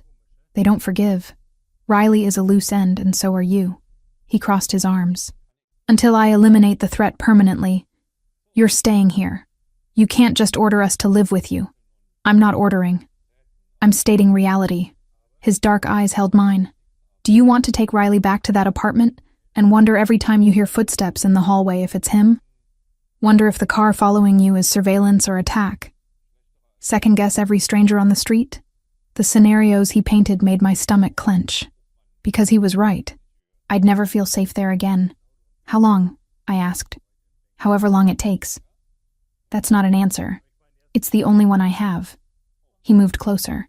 Megan, I know this isn't what you wanted, but that video they sent you, that was the opening move, not the end game. Kozlov wants to hurt me, and he knows the best way to do that is through people I care about. We're not your responsibility. Yes, you are. Firm. Absolute. I made you mine when I decided to protect you. That's not something I take lightly or walk away from halfway. The possessiveness in his words should have made me angry. Instead, exhaustion won out. What about Riley's school? My work? We have lives, Julian. Riley transfers to a private academy with better security. I know the headmaster. He owes me favors. You can work from here. The house has a studio space you can convert for photography. He'd clearly thought this through. Or you can take a break from working while Riley recovers. I'll cover expenses. I don't want your money. Then consider it compensation for the danger my world brought to your doorstep. His voice softened slightly. I'm not trying to control you. I'm trying to keep you alive. A knock interrupted before I could respond. Anthony entered without waiting for permission. His expression grim. Boss, we've got a problem. Julian straightened immediately. What kind? Christopher. Anthony pulled out his phone, showed Julian something on the screen. Security footage from the warehouse. He was there. The blood drained from Julian's face. Show me. Anthony pulled up the footage on Julian's computer. Grainy night vision showed the warehouse from an exterior angle. Timestamp read 3 hours before the kidnapping. A figure approached the building, walked to a side door. The camera angle caught his profile as he glanced back. Christopher DeLuca. Julian's hands curled into fists. When was this taken? Day of the kidnapping. 12:48 p.m. Anthony's voice was carefully neutral. He was there before Riley was taken. Before we even knew she was missing. He set it up. The realization hit me like a physical blow. Your brother helped them kidnap her. Not just helped. Julian's voice had gone deadly quiet. He probably provided the intel. School schedule, security gaps, pickup procedures. Everything they'd need to take her cleanly. Valentina appeared in the doorway, her face pale. Giuliano, tell me I didn't just hear what I think I heard. Julian turned to his mother. Christopher betrayed us. He gave the Russians the information they needed to take Riley. No. Valentina shook her head. Rosary beads clutched tight. No, he wouldn't. Not after Sophia. He knows what it's like to lose a child. That's exactly why he'd do it. Julian's jaw was tight. He wants me to feel what he felt. Wants me to understand the pain of watching a child disappear. He's sick, Valentina protested. He's broken. He doesn't know what he's doing. He knows exactly what he's doing. Julian pulled out his phone. Anthony, where is he now? Last known location was the apartment downtown, the one you set up for him after he moved out. Send a team. Bring him here. Giuliano, no. Valentina moved between him and Anthony. He's your brother. He put Riley in danger. He allied with the people who killed his own daughter. Julian's voice cracked slightly. He's not my brother anymore, Mama. He's a threat. The pain in Valentina's eyes was unbearable to watch. Please, let me talk to him first. As his mother. One conversation before you do whatever you're planning. Julian's expression was stone, but after a long moment he nodded once. One conversation. Then he answers for what he's done. 2 hours later, Christopher was brought to the mansion. Not in handcuffs, not restrained, but flanked by Anthony and two other men who made it clear he wasn't leaving without permission. He looked worse than the last time I'd seen him. Thinner, skin sallow, eyes bloodshot. The smell of alcohol clung to him even from across the room. Valentina met him in the formal sitting room. Julian watched from the doorway, arms crossed. I stood behind him, Riley safely upstairs with one of the house staff Valentina trusted. "Christopher," Valentina said, voice breaking. "Tell me they're wrong. Tell me you didn't help those men take that little girl." Christopher laughed bitterly. "Which girl? The one Julian replaced Sophia with? The child he parades around like our daughter never existed? Riley is not a replacement." Valentina's voice shook. "She's a little girl who needed protection. And what about Sophia? What about my daughter?" Christopher's voice rose. "Where was Julian's protection when she needed it? Where was this family when she was dying on a restaurant floor? That wasn't Julian's fault," Valentina said desperately. "The Russians attacked because Julian refused to negotiate, because his pride was more important than compromise." Christopher turned his bloodshot gaze to Julian. "You killed her, brother. As surely as if you'd pulled the trigger yourself." Julian's expression didn't change, but I saw his hands curl into fists. "So you decided to make him feel the same pain," I said, unable to stay silent, "by terrorizing a 5-year-old girl who had nothing to do with what happened to Sophia." Christopher's eyes found me. "You don't understand. None of you do. He needs to know what it's like, to be helpless, to watch someone you love disappear and know you can't save them. But he did save her." My voice was cold. "Which means your plan failed. All you accomplished was proving you're exactly as broken as everyone feared." "Megan," Julian said quietly, "but I was done being polite to the man who'd put my daughter through hell. You want to punish Julian? Fine. That's between you two. But you used my daughter to do it. You allied with the men who killed your own child just to hurt your brother. That's not grief, Christopher. That's evil." Christopher lunged toward me, rage twisting his features. Julian moved faster than I'd ever seen him move, intercepting his brother, slamming him against the wall with one hand around his throat. "Don't," Julian said, voice arctic. "Don't even breathe in her direction." Anthony and the other men moved in, but Valentina raised a hand, stopping them. "Giuliano," she said quietly, "let him go." Julian released Christopher, who slumped against the wall, gasping. Valentina approached her younger son, cupping his face in her hands. "I love you. I have always loved you. But what you did, I cannot forgive. Not yet. Maybe not ever." Tears streamed down Christopher's face. "Mama, no." She stepped back. "You are my son. You will always be my son. But you are not welcome in this house until you make this right. However long that takes. Where am I supposed to go?" Julian pulled out an envelope, threw it at Christopher's feet. "Plane ticket. Apartment address in London. Money to live on for 6 months. After that, you're on your own. You're exiling me. I'm letting you live." Julian's voice was flat. "That's more mercy than you deserve. If it were anyone but Mama asking, you'd already be in the ground." Christopher bent to pick up the envelope with shaking hands. He looked at each of us in turn, lingering on Valentina, before Anthony escorted him out. The moment the door closed, Valentina collapsed into a chair. Decades of strength finally crumbling. I moved to sit beside her, taking her hand. "I'm sorry," she whispered. "I'm so sorry he hurt your daughter. You're not responsible for his choices.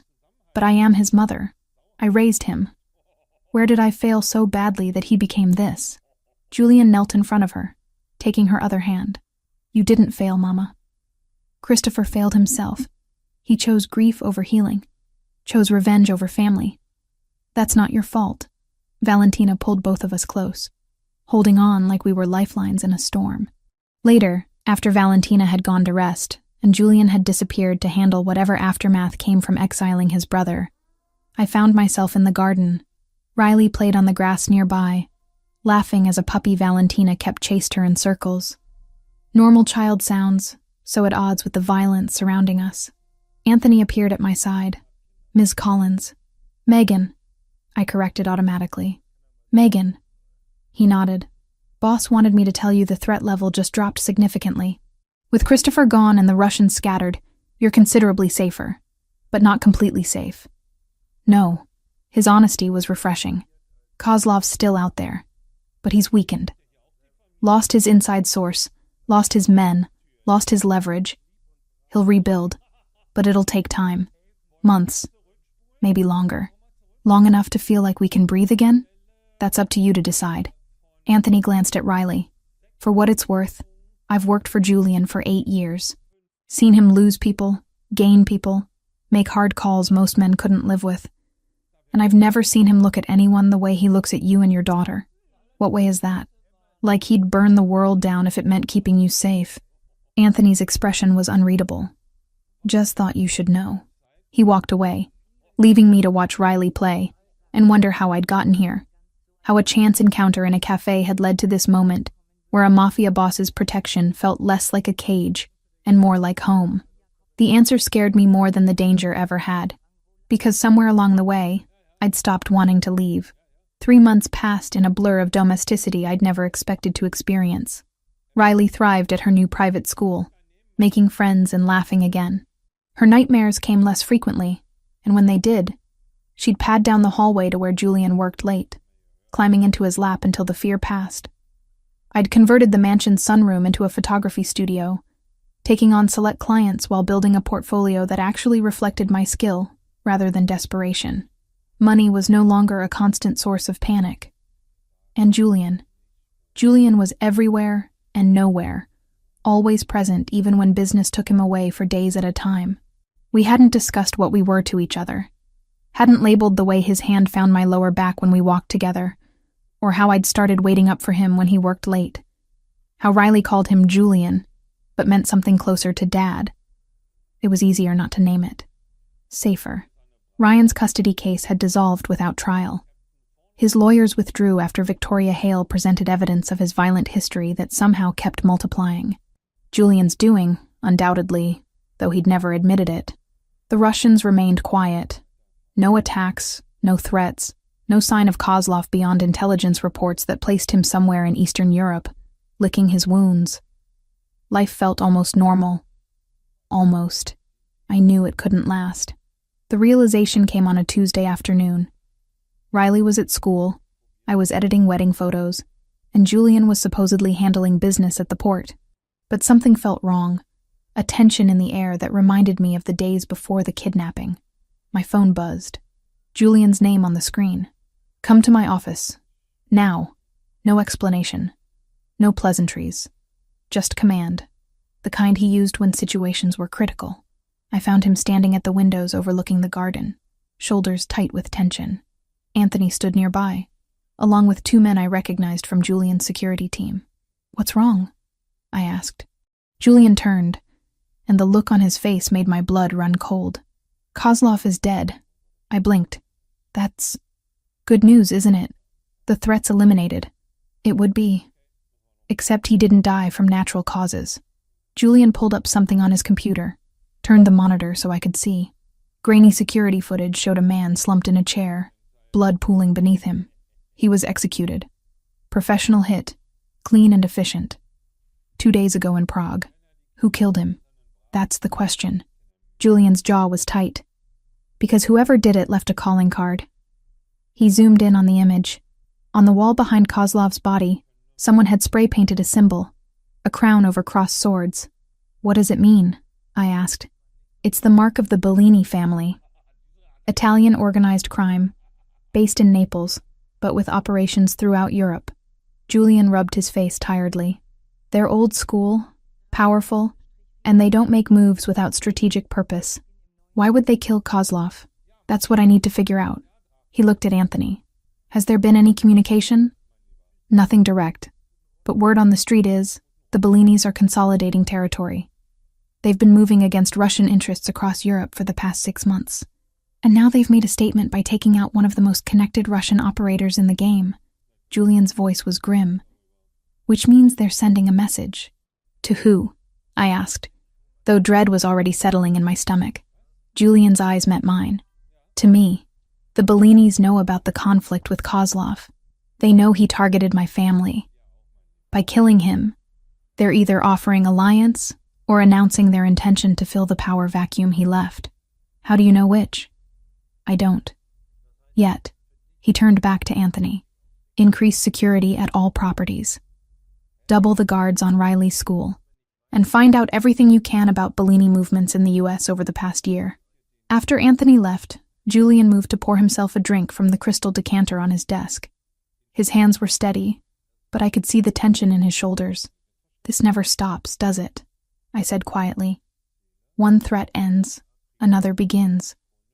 No, it doesn't. He took a sip, staring at nothing. This is my world, Megan.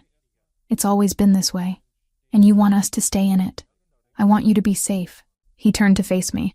Whether that's with me or somewhere far away where my enemies can't use you as leverage. Either way, I'll make sure you're protected. The offer hung between us, carefully neutral. He was giving me an out, a chance to walk away before the next crisis hit. I should have taken it. Should have grabbed Riley and run to somewhere quiet, where mafia politics and territorial disputes couldn't reach us. Instead, I crossed the room to where Julian stood. What if I don't want to leave? His expression shifted, hope and fear warring on his face. Then you need to understand what that means. The danger doesn't end. Every choice I make creates enemies. Every alliance I forge comes with complications. You and Riley will always be potential targets. We're already targets. I reached up, touching his face. We have been since that first night in the cafe. Walking away now doesn't erase what these people know about us. I can relocate you. New identities, new life. Somewhere they'd never think to look.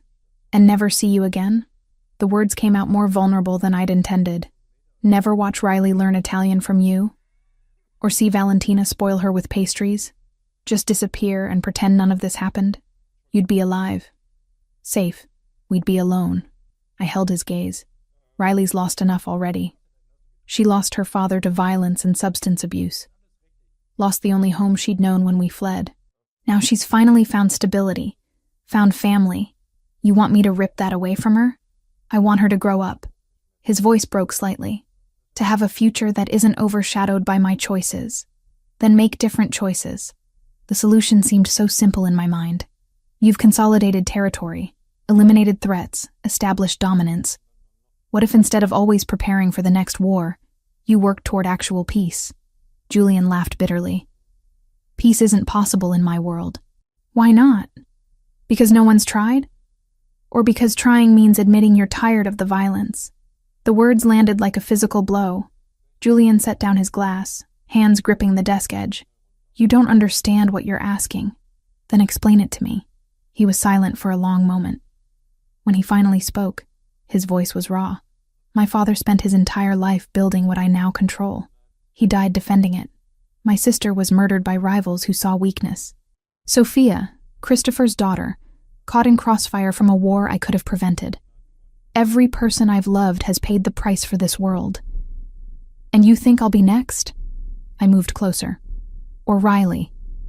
That's why you keep giving me chances to leave? Yes. What if we choose to stay anyway? What if we decide you're worth the risk? Julian's dark eyes held mine, and I saw everything he'd been holding back. The fear, the longing, the desperate hope that maybe this time it could be different. Megan. The office door burst open. Anthony stood there, phone in hand, expression urgent. Boss, we've got a situation.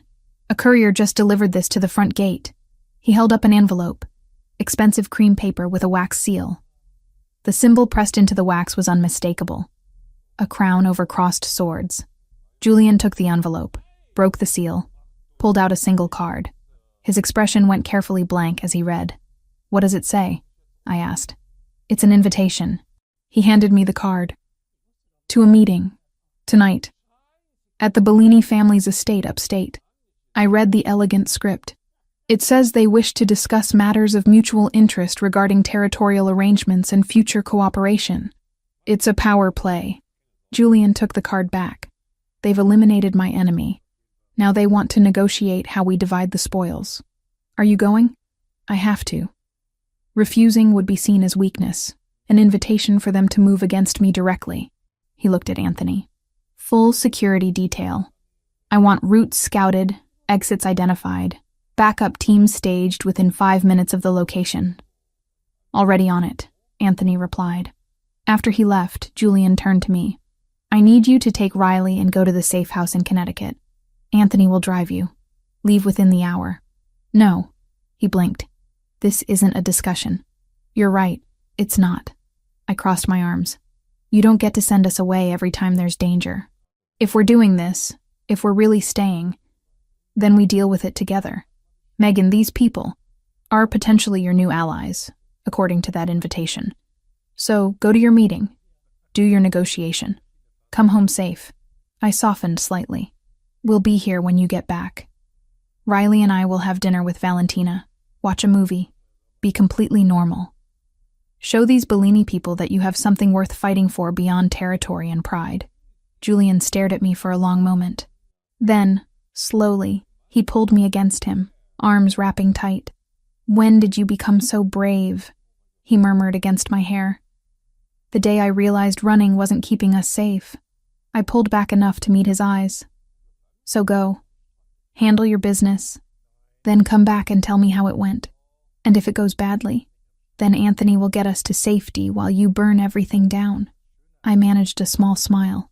I'm learning how your world works. He kissed me then, fierce and desperate and full of things we hadn't said aloud. When he finally pulled away, his eyes were bright. I love you, he said simply. I've loved you since you sat across from me in that cafe and trusted me with your daughter's safety. Tears blurred my vision. I love you too. So don't do anything stupid tonight. Define stupid. Anything that prevents you from coming home to us. He kissed me once more, quickly, then pulled away. I'll be back before midnight. Anthony stays here with you. Marco and his team will accompany me. After Julian left, I found Riley and Valentina in the kitchen making cookies. My daughter's hands were covered in flour, her laugh bright and free. Where's Julian? She asked when she saw me. Business meeting. He'll be back later. I ruffled her hair. How about we have a movie night? Popcorn and everything? Riley's eyes lit up. Can we watch the princess movie? Whatever you want, baby. As Valentina helped Riley wash her hands, the older woman caught my eye. She knew something was happening, could read the tension I was trying to hide. He'll come back, she said quietly. Julian always comes back. How can you be so sure? Valentina smiled. Because now he has a reason that matters more than pride or territory. He has you. He has Riley. He has family again. The hours crawled by.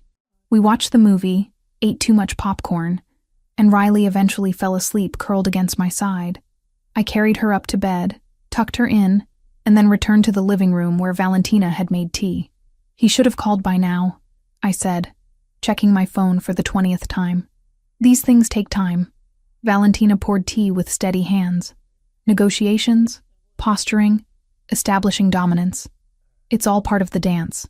At 11:43, headlights swept across the windows. I was at the door before the car stopped, relief flooding through me when Julian emerged uninjured. He looked tired but triumphant. When he saw me waiting, his expression softened into something that made my heart skip. It's done, he said, pulling me into his arms. The Bellinis want an alliance. They'll control European operations while I maintain U.S. territory. No conflict, no competition. They even offered intelligence on remaining Russian cells. So we're safe? Safer. There will always be risks, but this takes the biggest threat off the table. He cupped my face in his hands. I told them about you, about Riley. Made it clear that harming my family would mean total war. What did they say? That family is sacred. That they respect a man who puts his people first. Julian smiled slightly. I think they were surprised I admitted to having someone I care about more than power. Are you surprised you admitted it? No. He kissed my forehead. I've known for months. I was just waiting for you to be ready to hear it. Later, after Valentina had gone to bed and the house had settled into quiet, Julian and I stood in the garden under stars that somehow seemed brighter than before. What happens now? I asked. Now we live. He pulled me closer. We raise Riley. We build something that isn't just about survival. We prove that it's possible to exist in this world without letting it consume everything good. You really think we can do that? With you? Yes. He tilted my chin up. You walked into my life by accident and changed everything. Made me remember what I was fighting for beyond territory and revenge. And what's that? This. You, Riley, Valentina, Anthony. Family. The kind worth dying for, and more importantly, the kind worth living for. I kissed him under the stars, tasting promise and hope, and the beginning of something I'd thought impossible. We weren't safe. We'd never be completely safe. But we were together. We were choosing this. And that was its own kind of victory. When we finally went inside, I checked on Riley one more time.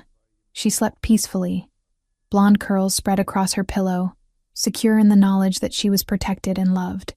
Julian appeared in the doorway behind me, watching with an expression that held everything he'd been too careful to show before. She's ours, I said quietly. However this started, whatever brought us together, she's yours now as much as mine. I know. His voice was rough with emotion.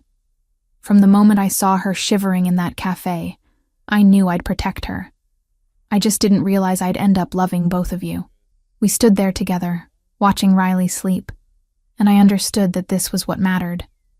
Not the danger, not the violence, not the complicated politics of Julian's world.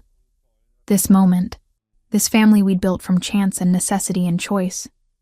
It wasn't the ending I'd expected when I walked into that